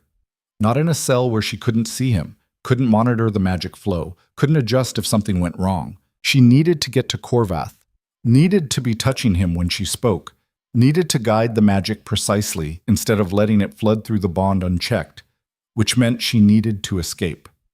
Lysandra looked around the cell. Solid stone, locked door, guards outside, impossible odds. The light breaks all chains. She pressed her hand against the wall where the words were carved, felt the grooves, the intention behind them. What if the light magic could work even through the seal? Just a little, just enough. She closed her eyes, focused on the warmth in her chest, not the bond, though that was there too. The other warmth, the one that had been sealed away for 17 years, the power that responded to darkness and pain and desperation. Please, she thought, just this once, just enough to break free. The warmth flickered, grew, spread down her arm into her palm pressed against stone. Golden light began to seep from her fingertips, faint, barely visible, but there. The stone under her hand started to crack. Small fissures spreading outward like a web. She pushed more. The light brightened, the cracks deepened, the wall crumbled. Not much, just a section the size of her head. But it was enough. Proof that the magic responded, even sealed, that she had more control than anyone realized. Voices outside. The guards had heard the noise. What was that? Check on her! Keys in the lock, the door swinging open. Lysandra moved on instinct. Grabbed the broken stone chunks, hurled them at the guards' faces. They stumbled back, cursing. She slipped past them, running before they could recover. Through the dungeons, up the stairs. She had no plan except get to Corvath. Everything else could wait. But she was weak from hunger, from cold, from stress. And they were trained guards. They caught her before she made it out of the dungeon level, grabbed her arms, slammed her against the wall hard enough to knock the breath from her lungs. Trying to escape? The lead guard's breath was hot on her face. That just earned you a worse death. He raised his fist, and Lysandra knew she was out of time, out of options, out of everything except the magic burning in her chest, demanding release. She opened her mouth. The seal shattered. Stop! Her voice, unused for 17 years, rough and raw and filled with power, echoed through the dungeon like thunder. Golden light exploded outward from her body. The guards flew backward, hitting walls, crumpling unconscious. Lysandra stood in the center of a circle of light, breathing hard, the vow broken and the magic free, and everything changed in a single word. She could speak. After 17 years of silence, she had her voice back. But the magic was loose now, uncontrolled, flooding through the bond toward Corvath. She could feel it rushing out of her, could feel him somewhere above receiving it, and she had no idea if she'd released it carefully enough or if she'd just killed him. She ran. Upstairs, through corridors, following the bond like a lifeline. People scattered before her, terrified of the golden light still emanating from her skin. She burst into Corvath's chambers to find him on the floor, convulsing, black veins receding, but his body shaking violently as power flooded through him. No, no, no! She dropped beside him, pressing her hands to his chest. Too much, too fast. She could feel it, the magic overwhelming him, burning through his veins. Exactly what the book warned about. She had 3 days at most before it killed him, unless she could pull it back, reverse the flow, take back enough power to stabilize him. But the vow was broken. The magic was his now, and she had no idea how to undo what she'd done. Corvath's eyes opened, blazing pure gold. What did you do? His voice was strange, layered with power that didn't sound human. I saved you, she whispered. Or I killed you. I don't know yet. He sat up, and the movement was too fast, too strong. He grabbed her wrist, and she felt the magic crackling between them, dangerous and wild. I can feel everything, he said, wonder and horror mixed in his voice. The curse is gone, but there's something else, something huge. I can't control it. Golden light burst from his skin, matching hers. The room shook. Windows shattered. Outside, she heard screams. Corvath was losing control. The power was consuming him, and Lysandra had 3 days to figure out how to save him, or watch the man she loved burn from the inside out. Corvath, look at me. Lysandra grabbed his face with both hands, forcing him to focus. Breathe, just breathe. His eyes were still that impossible gold, power crackling across his skin like lightning seeking ground. The room trembled, cracks spiderwebbed across the stone walls. I can't. There's too much. His hands gripped her wrists, and she felt the magic surge between them, wild and dangerous. It's burning me from the inside. She'd done this. Broken the vow in panic instead of control, flooded him with power his body couldn't safely contain. 3 days until it killed him, maybe less if she couldn't find a way to stabilize the flow. Listen to me, she said, her voice still rough from disuse. The magic came from me, which means I can help you control it. But you have to trust me. I trust you. The words came instantly, despite everything. What do I do? Close your eyes. Focus on the bond between us. Can you feel it? He nodded, eyes squeezing shut. The bond thrummed in her chest, stronger than ever, blazing with the transferred power. The magic is flowing one direction right now, from me to you. We need to make it flow both ways, create a circuit instead of a flood. She had no idea if this would work. The book hadn't mentioned anything about reversing the transfer, but it was the only thing she could think of. How? Picture it, the light inside you. Instead of letting it burn wild, imagine sending some back through the bond. Just a little. Enough to balance. Corvath's jaw clenched with effort. Sweat beaded on his forehead. The gold light flickering across his skin pulsed brighter, then dimmed slightly as he fought for control. Lysandra felt it, a trickle of power flowing back through the bond. Not much, but enough. The circuit forming. The room stopped shaking. That's it, she breathed. Keep doing that. Balance it between us. It's like trying to hold back a river with my hands. I know, but you're doing it. Just a little longer. The door burst open and Thane charged in, sword drawn, taking in the scene with wide eyes. What in the... Out! Lysandra snapped without looking away from Corvath. Now! Thane hesitated, clearly torn between duty and self-preservation.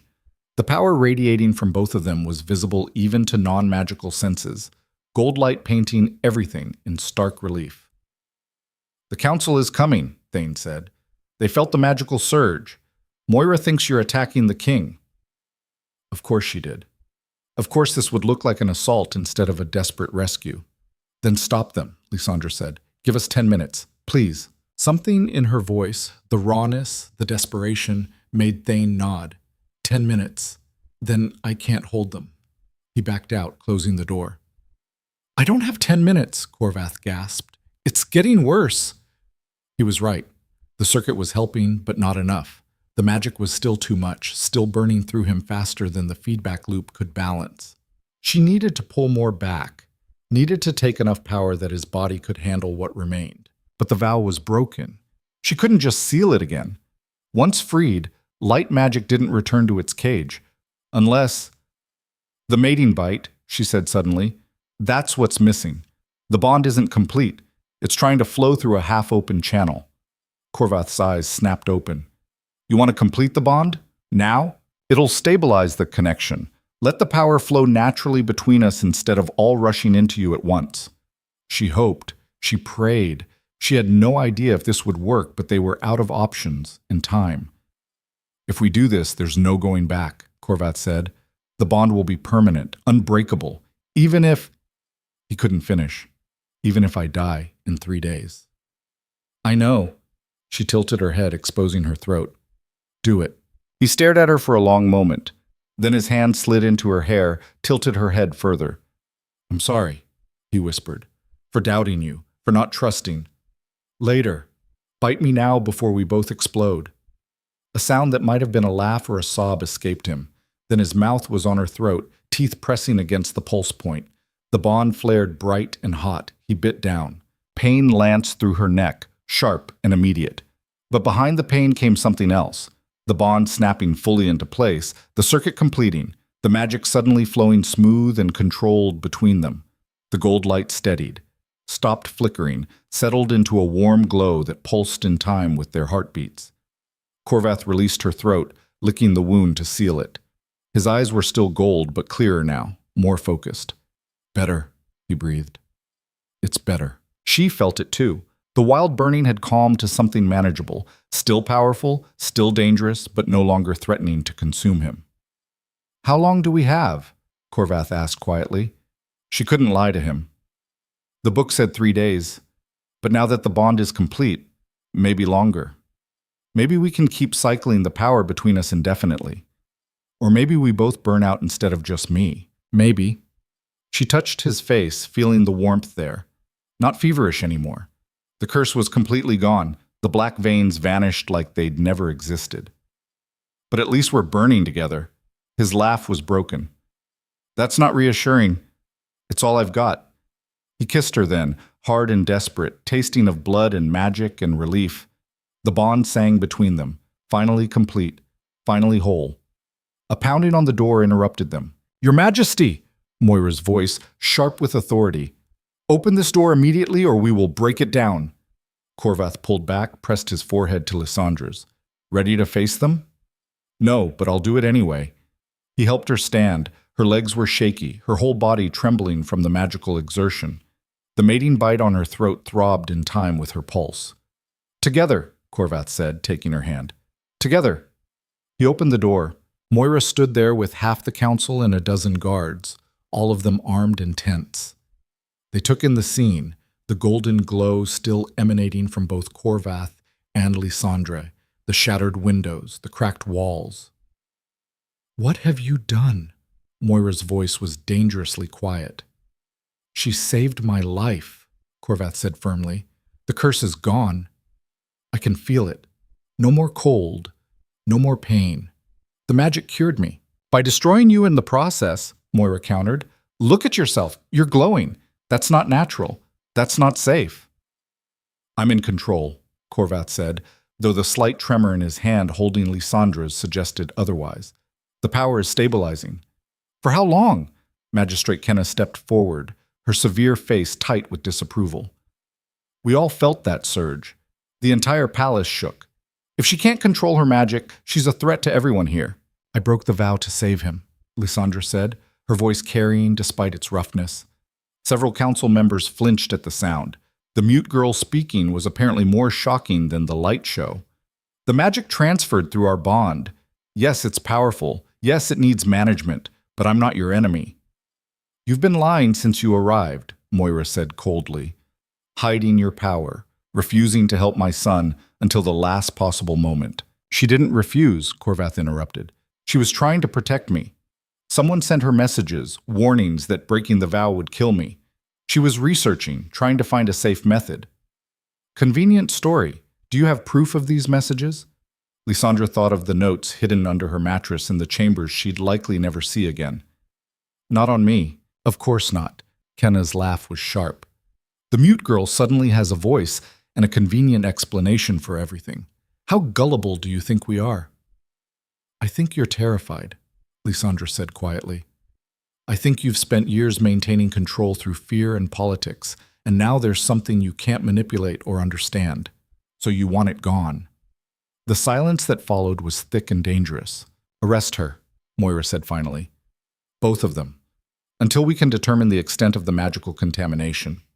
No. Corvath's voice carried power now, not just authority, but actual power, the magic amplifying his words. The guards hesitated, caught between orders. I am still king. The curse is broken. My judgment is sound, and I will not allow you to imprison my mate. Your judgment is compromised. By what? Love? The bond? Corvath laughed, sharp and bitter. You declared me unfit yesterday because I wouldn't let you murder an innocent girl. Now I'm cured and you still want her dead. Maybe the problem isn't my judgment, Mother. Maybe it's yours. Moira's face went white with fury. How dare you? I dare because I'm done playing political games while people I care about get hurt. He squeezed Lysandra's hand.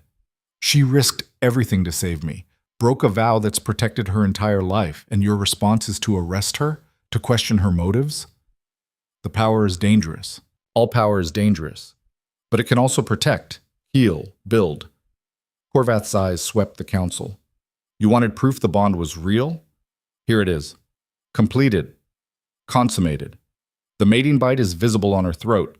By your own laws, she is now my queen, You will treat her accordingly. Another shocked silence. You can't just declare her queen, Aldrich's father sputtered. The man had been oddly quiet until now, probably hoping everyone forgot his son's treason. There are protocols, ceremonies, which we'll complete later, Corvath said. But the bond is done. The magic has accepted her.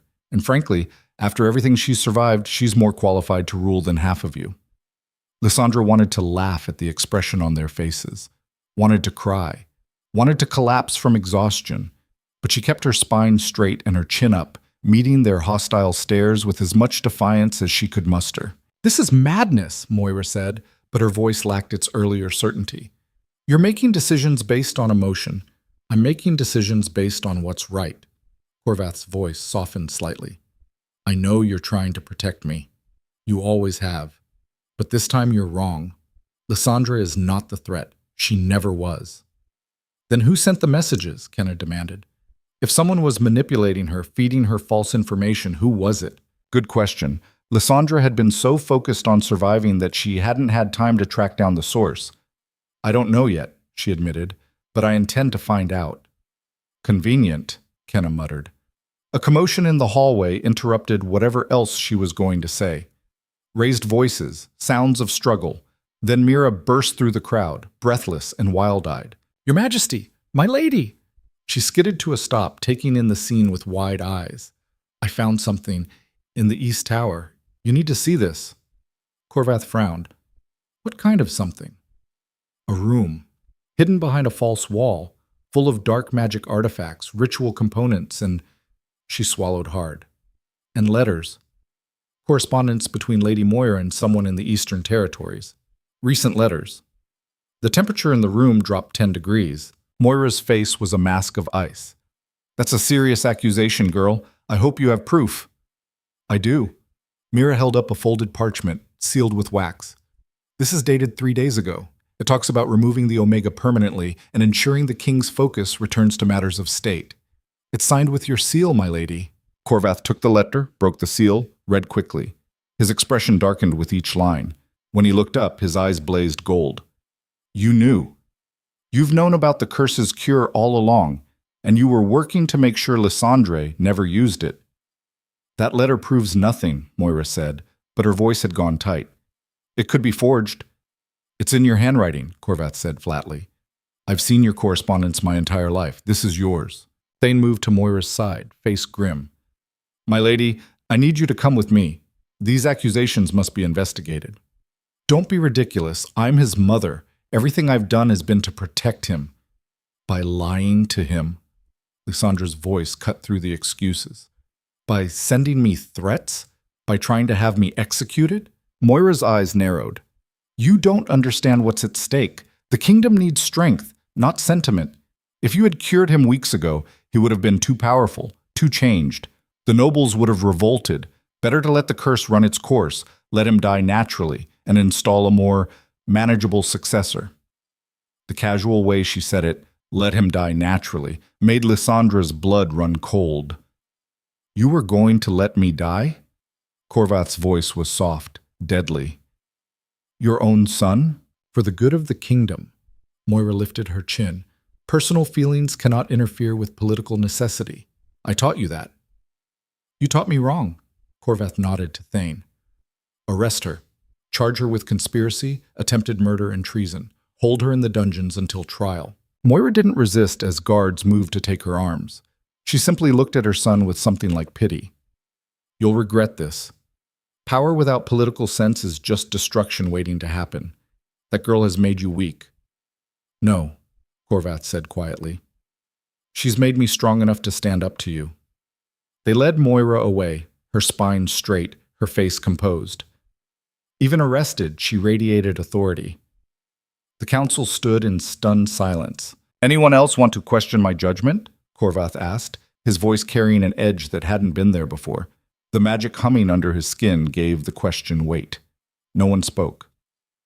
Good. Then we're done here.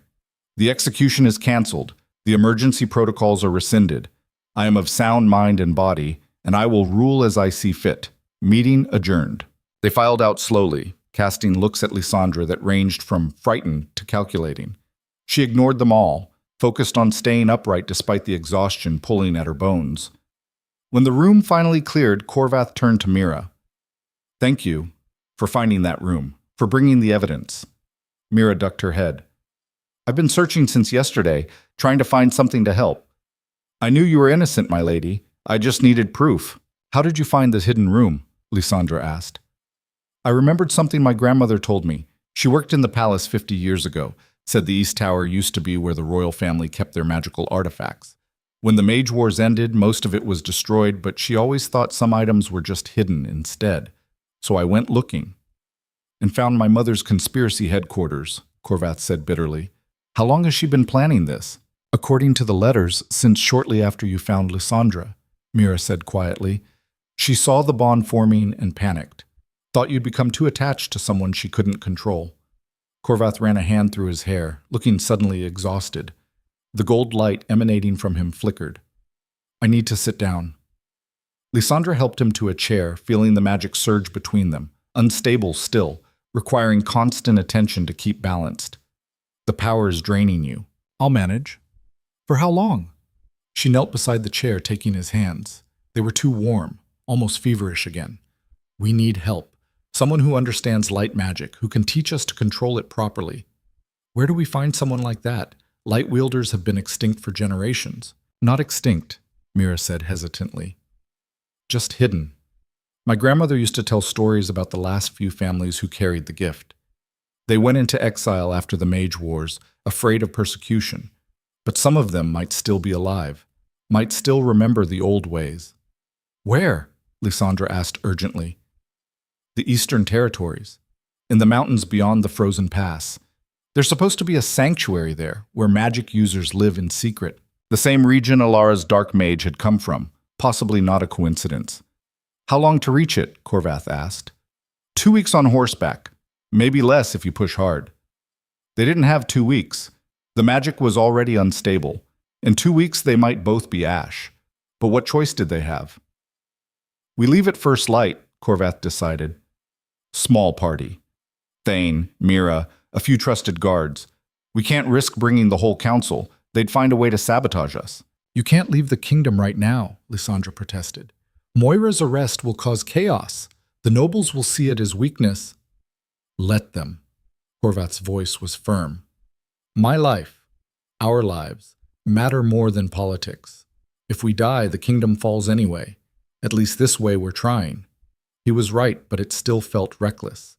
Like running away instead of standing and fighting. "What about the trial?" she asked. "For Moira, for Aldrich. Thane can oversee it.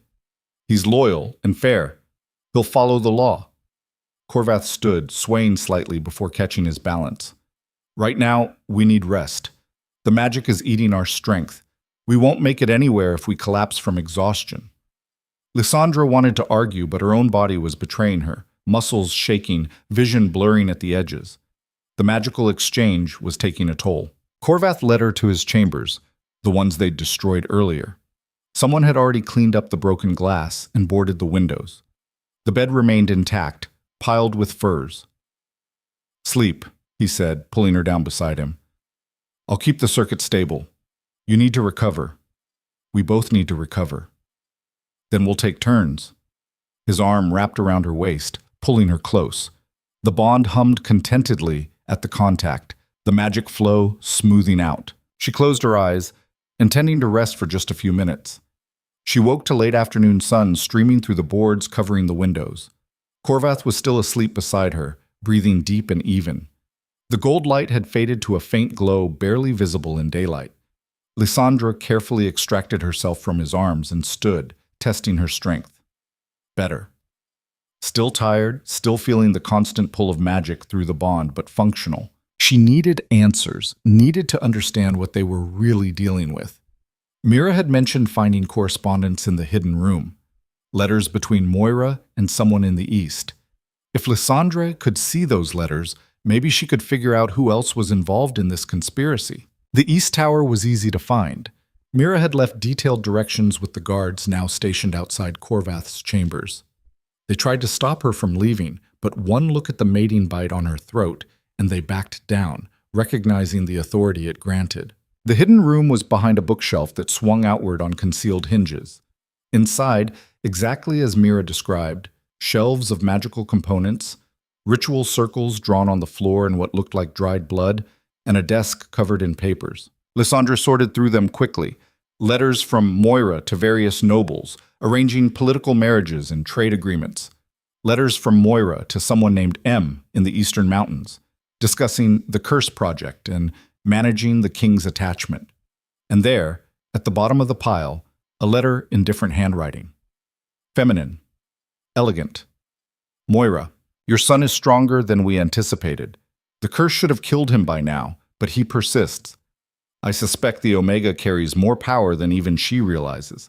If she breaks the vow, the magic transfer could give Corvath enough strength to survive, and enough power to come after us. You must prevent the breaking at all costs. If the girl speaks, we lose everything. The backup plan is ready. If you cannot stop the cure, I will activate the failsafe. It will kill them both, but at least the power won't fall into enemy hands. Burn this letter after reading.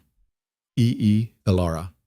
But that was impossible. Elara was dead, 5 years dead. Unless she faked her death, Lysandra whispered. The hunting accident. It was staged. Which meant everything was a lie.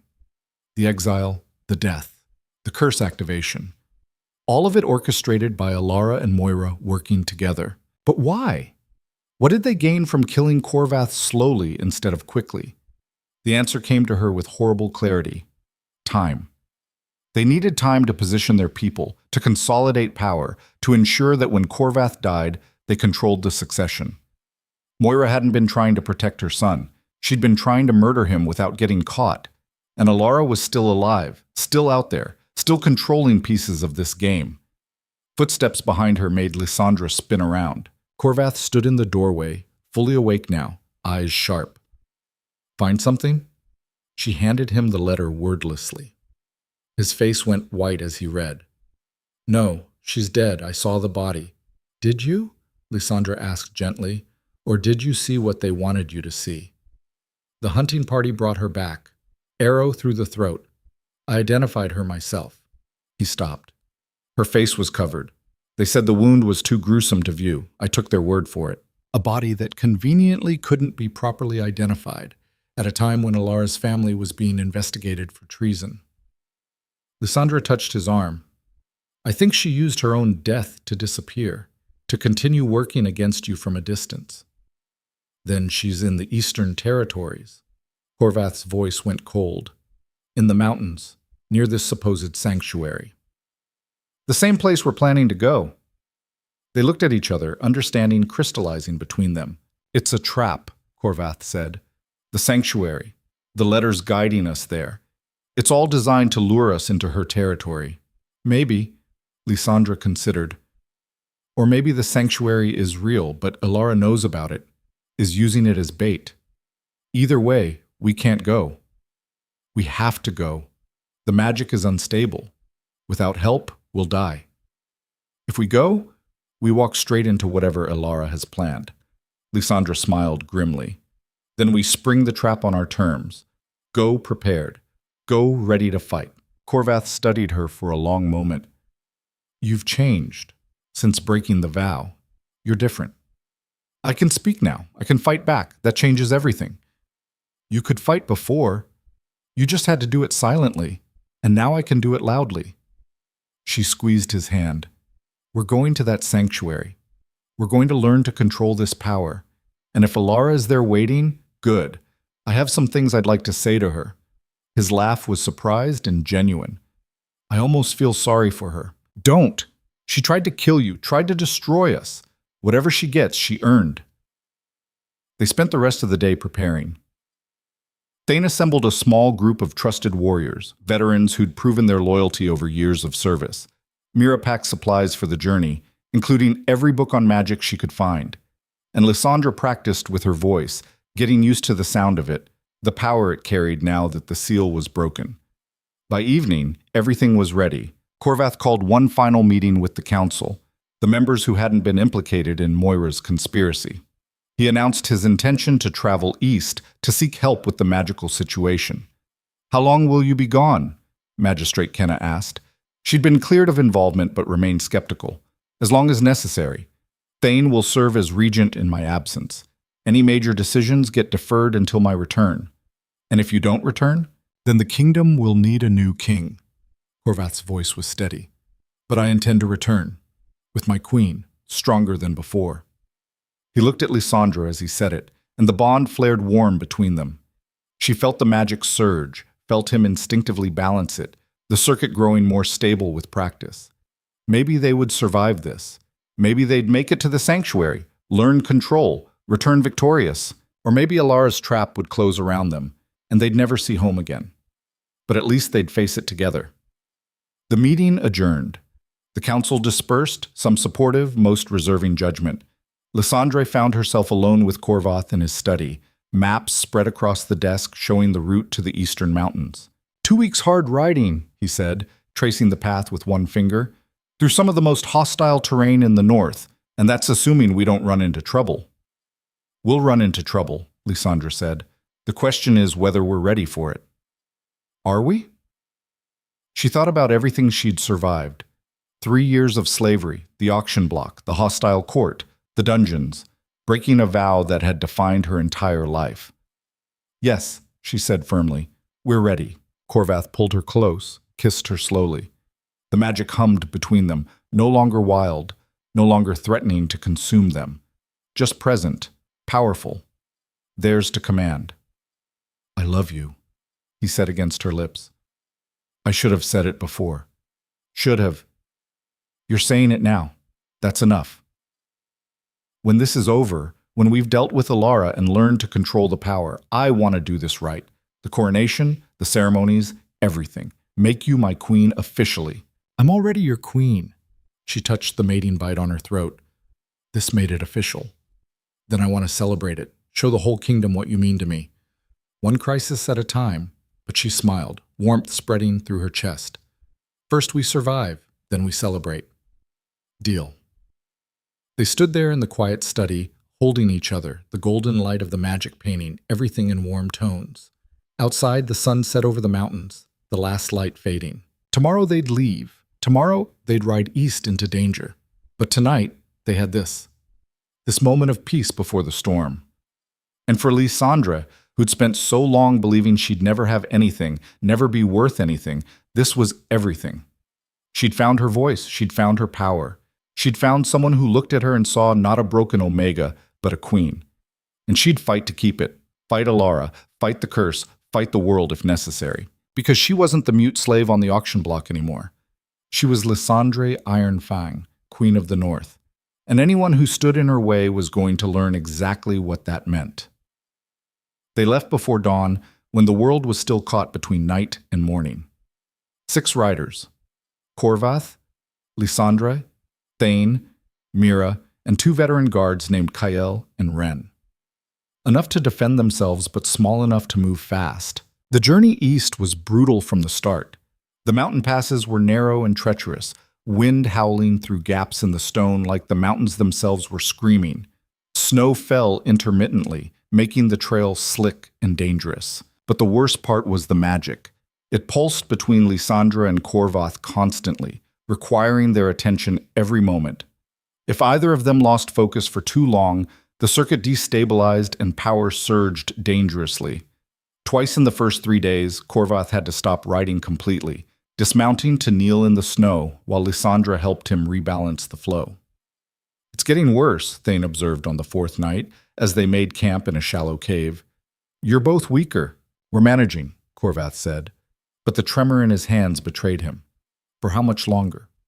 Thane's scarred face was grim. If you can't control it by the time we reach the sanctuary, if there even is a sanctuary, then we die, Lysandra finished bluntly. We know, but we're not turning back. Mira stirred the small fire, face worried. According to my grandmother's stories, we're 3 days from the frozen pass.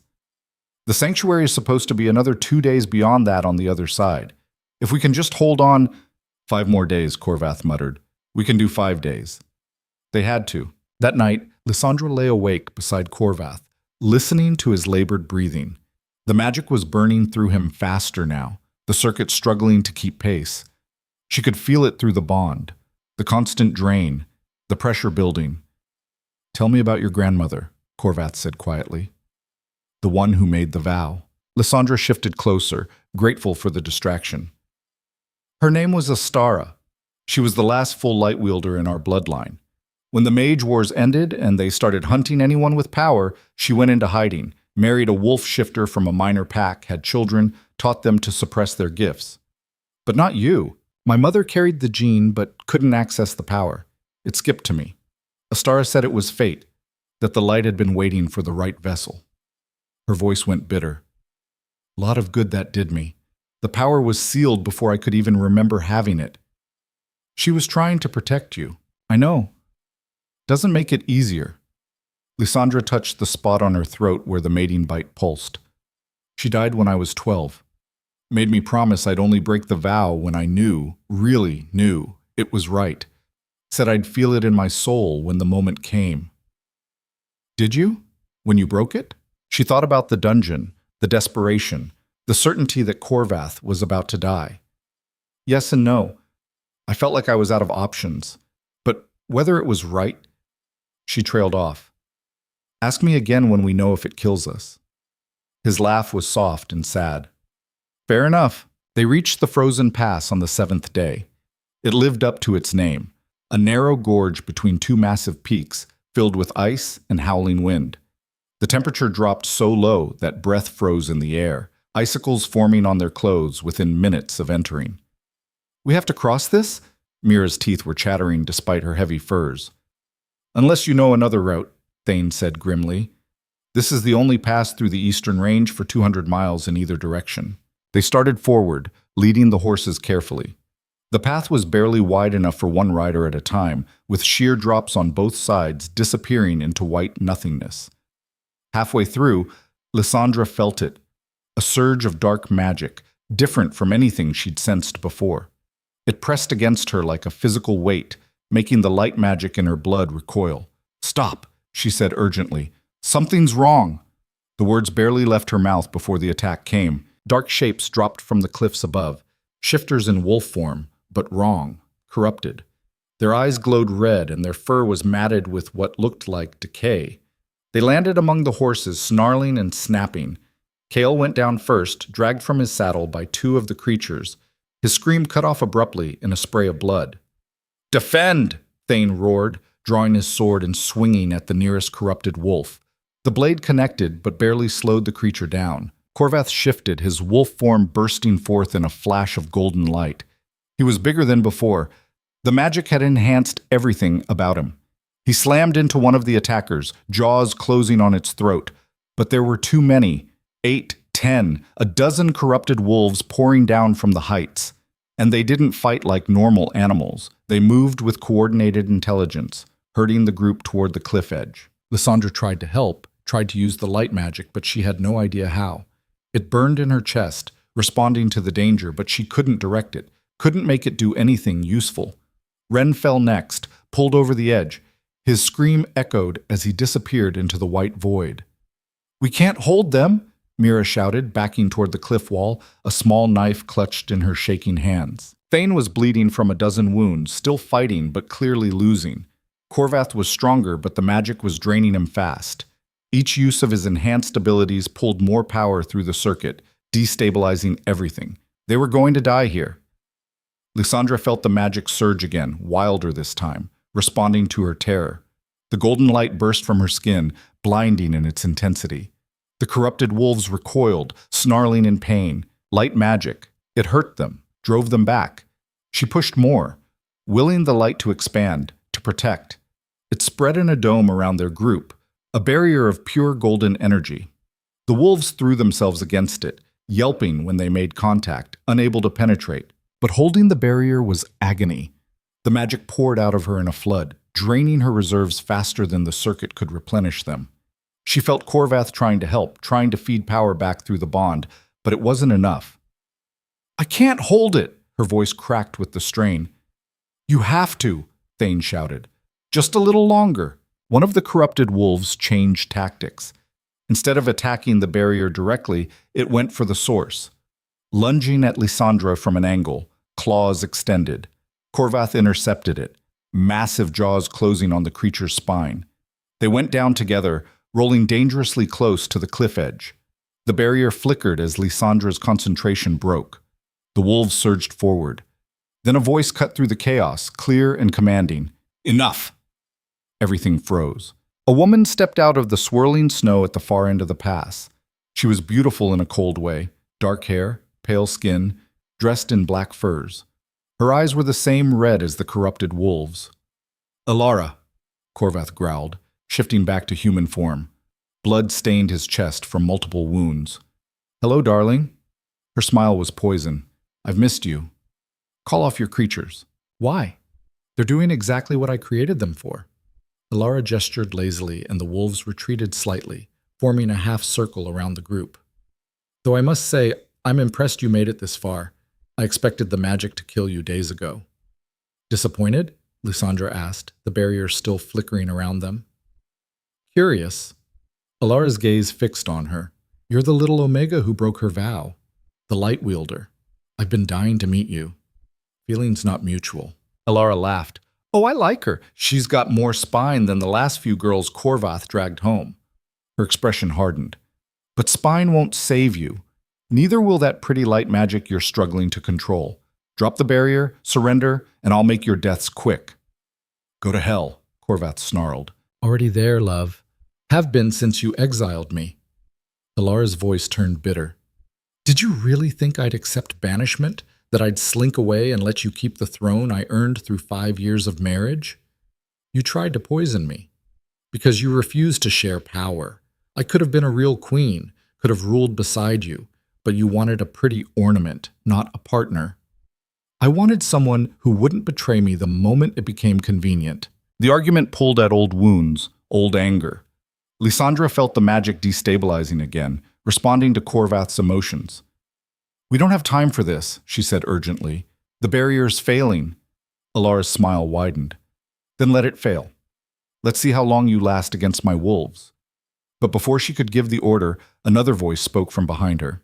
"That won't be necessary." A figure emerged from the snow. An old woman, bent with age but radiating power.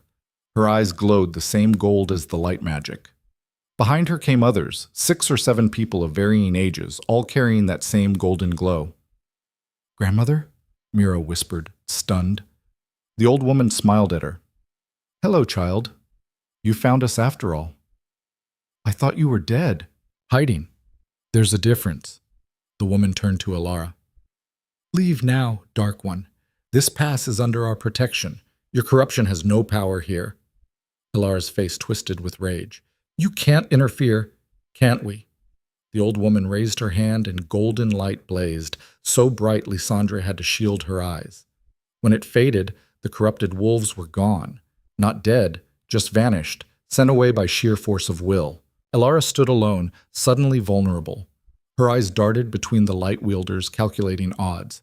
"This isn't over," she spat. Then she was running, disappearing into the snow with preternatural speed. The old woman didn't pursue. Instead, she approached Lysandra, studying her with ancient eyes. "You're burning yourself out, child. Both of you. Come. The sanctuary is close. We'll help you stabilize before you destroy yourselves." Lysandra wanted to argue, wanted to demand answers, but her legs gave out. The barrier dissolved and she collapsed, the magic backlash hitting like a physical blow. Corvath caught her, barely staying upright himself. "How far?" "An hour, but you won't make it on horseback." The old woman gestured to the others. "Help them, quickly." Strong hands lifted Lysandra. She had a confused impression of movement, of golden light surrounding them, of the world blurring. Then darkness took her. She woke in warmth, real warmth, not the feverish heat of unstable magic. Opening her eyes revealed a room carved from living stone, glowing crystals providing soft light. She lay on a bed piled with soft blankets, wearing clean clothes. Corvath slept beside her, his breathing even and peaceful. The golden glow that had been consuming him was dimmed to almost nothing. "He'll recover," the old woman said from a chair beside the bed. "You both will, now that we've stabilized the flow. It was a near thing, though. Another day and you'd have burned out completely." Lysandra sat up slowly, testing her strength. Better. Weak, but not dangerously so. Who are you? My name is Kira. I'm the eldest of the light wielders still living, and you, child, are one of us, a star's granddaughter. You knew her? We trained together once before the wars, before the exile. Kira's eyes were sad. She was the strongest of our generation. When she chose to seal your power and hide you among the wolves, I understood. But it was a lonely sacrifice. She said the vow would break when the time was right, that I'd know. And did you?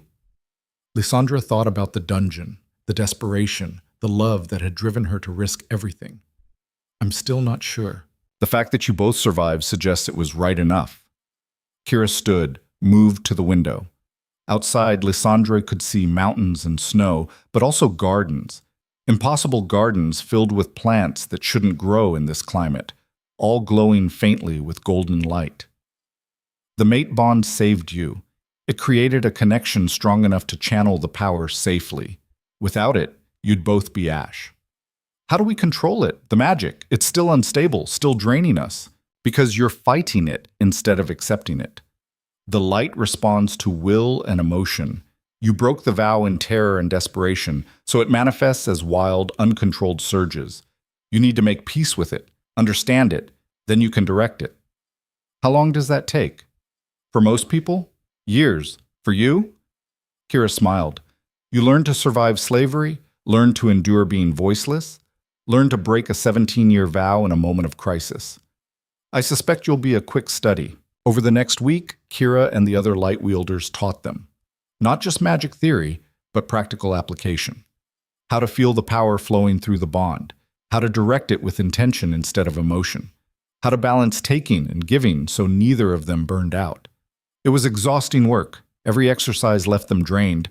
Every lesson revealed new gaps in their understanding. But slowly, painfully, they improved. Mira reunited with her grandmother, one of the other wielders, and spent her days learning her own latent gifts. Thane recovered from his wounds and trained with the sanctuary's defenders, learning their fighting techniques. And Lysandra finally had time to process everything that had happened. The vow breaking, the power transfer, becoming queen, nearly dying. All of it compressed into less than 2 weeks. Do you regret it? Corvath asked one evening as they sat in the garden, practicing the meditation exercises Kira had assigned. Breaking the vow, binding yourself to me. Do you regret claiming me at the auction? Not for a second. Then no, I don't regret it. She took his hand, feeling the magic flow between them, controlled now, steady. I regret that we had to go through hell to get here, that people died, that your mother turned out to be a traitor. But the bond itself? That's the one thing I'm certain about. He squeezed her hand.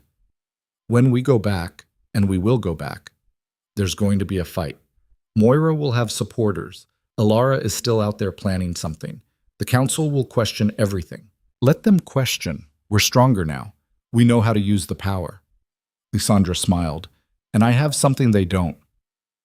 What's that? A voice, and I'm done being silent. On the 10th day, Kira declared them ready. You're not masters yet, won't be for years, but you're stable enough to leave, strong enough to defend yourselves. The rest you'll learn by doing. What about Elara? Lysandra asked. She's still out there, still commanding those corrupted wolves. Dark magic, Kira said, grimly. She's been dabbling in it for years since before her exile. The corruption is spreading. We felt it from here. Those wolves were just the beginning. She's building an army. To attack the kingdom? To attack you. She's obsessed with revenge, with proving she should have been queen. As long as you live, she'll keep coming. Corvath's expression hardened. Then we end her, permanently. Easier said than done. Dark magic users are difficult to kill. The corruption protects them, heals them. You'd need to destroy the source of her power. Which is what? Kira hesitated. We're not certain, but there are rumors of a temple in the deep mountains, where the old dark gods were worshipped before the Mage Wars. If Elara is drawing power from there, you'd need to destroy the temple itself. Then that's what we do, Lysandra said firmly. We can't go home knowing she's out here building an army. We end this now. Kira studied her for a long moment. You've changed, child. Grown into your power. Your grandmother would be proud. I hope so. Because Lysandra still wasn't sure she'd made the right choice. Still wondered what her life might have been if she'd waited, if she'd found another way. But there was no point dwelling on might-have-beens. This was the path she'd chosen. The only way forward was through. They left the sanctuary 3 days later, guided by one of Kira's warriors, who knew the location of the Dark Temple. The journey took them higher into the mountains, into regions where the snow never melted and the air was thin enough to make breathing difficult. The temple appeared on the 5th day, a massive structure of black stone, carved with symbols that hurt to look at. Corrupted wolves patrolled the entrance, but there were also human guards. Elara had built a whole operation here. "We can't fight all of them," Thane said, studying the defenses from their hidden position. "There must be 50 guards plus however many wolves." "We don't need to fight them all," Lysandra said. "Just get to Elara, cut off the head, and the body dies." "And how do you propose we do that?" She smiled.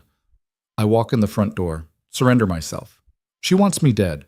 She'll bring me straight to her." "Absolutely not," Corvath growled. "That's suicide. It's strategy. You said yourself she's obsessed with revenge. She won't be able to resist gloating, explaining her whole plan. And while she's distracted, you come in the back way and destroy the temple. It's too dangerous." "Everything about this is dangerous, but it's the best chance we have."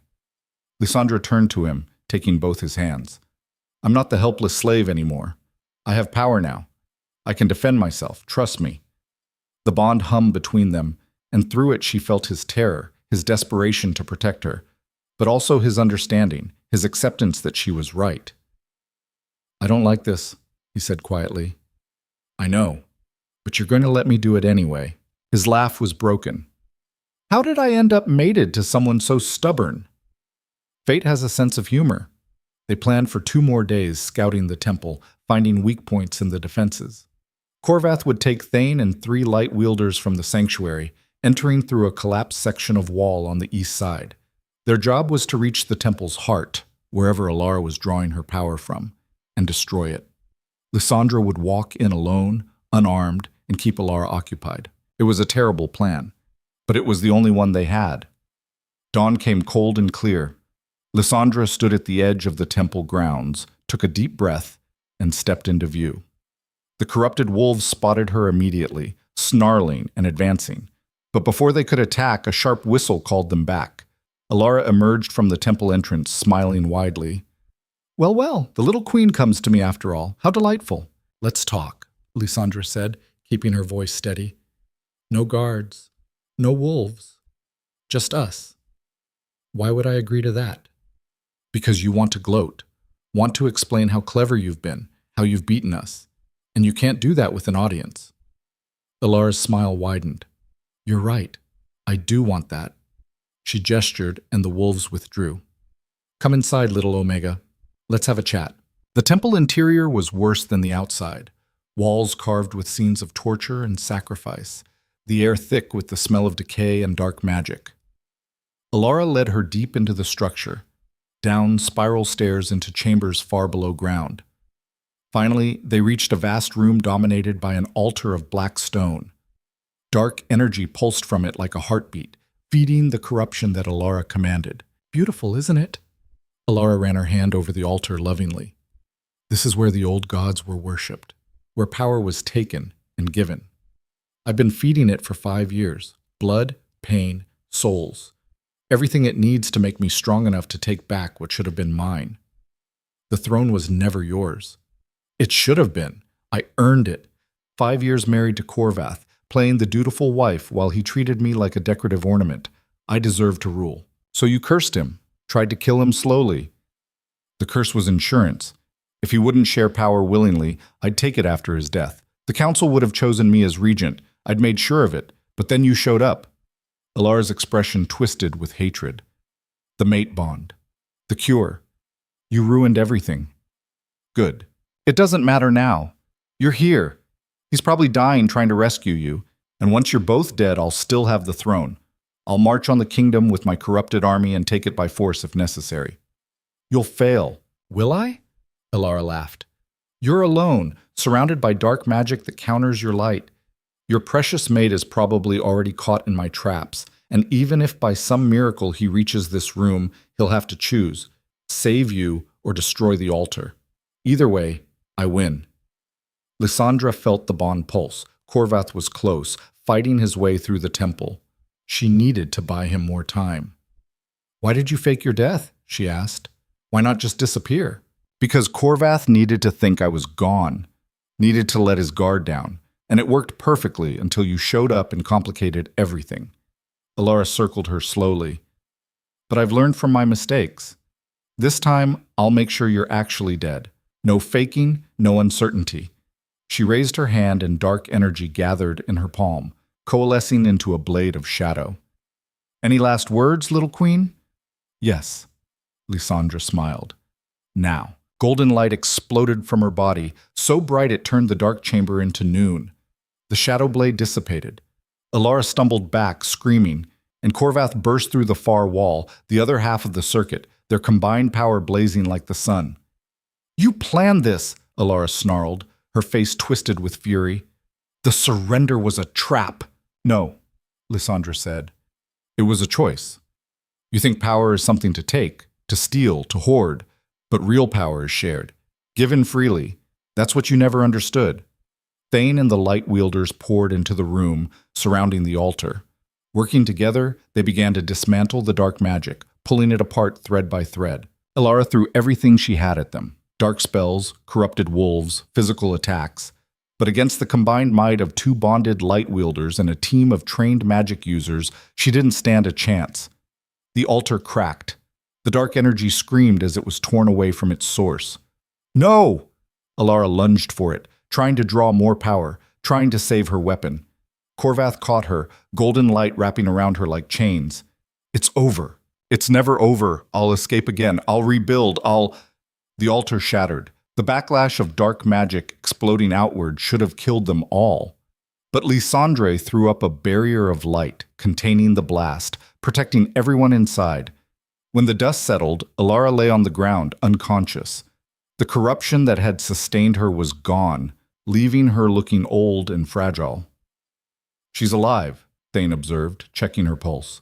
"Good," Corvath said coldly. "She stands trial, publicly. The kingdom needs to see what she did." They brought her back in chains, the same iron chains Lysandra had worn on the auction block. The symmetry wasn't lost on anyone. The journey home took 2 weeks. By the time they reached the palace, news of their victory had spread. The council waited in the throne room, along with what seemed like half the kingdom. Moira stood in the center, also in chains, mother and conspirator side by side. "The charges are read," Thane announced formally.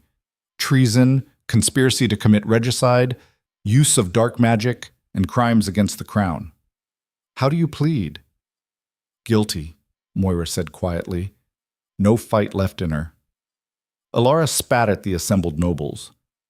"I regret nothing. The trial was swift, the evidence overwhelming. Both were sentenced to life imprisonment in the deepest dungeons, stripped of all titles and holdings." As guards led them away, Moira looked at her son one last time. "I did it for the kingdom." "No," Corvath said. "You did it for power. There's a difference."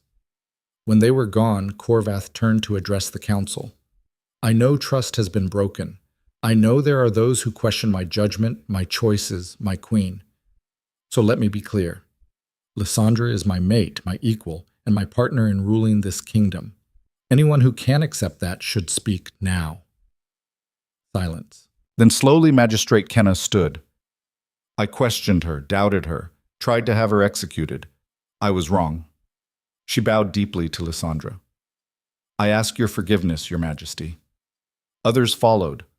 One by one, the nobles who'd scorned her, mocked her, demanded her death, all bowing, all asking forgiveness.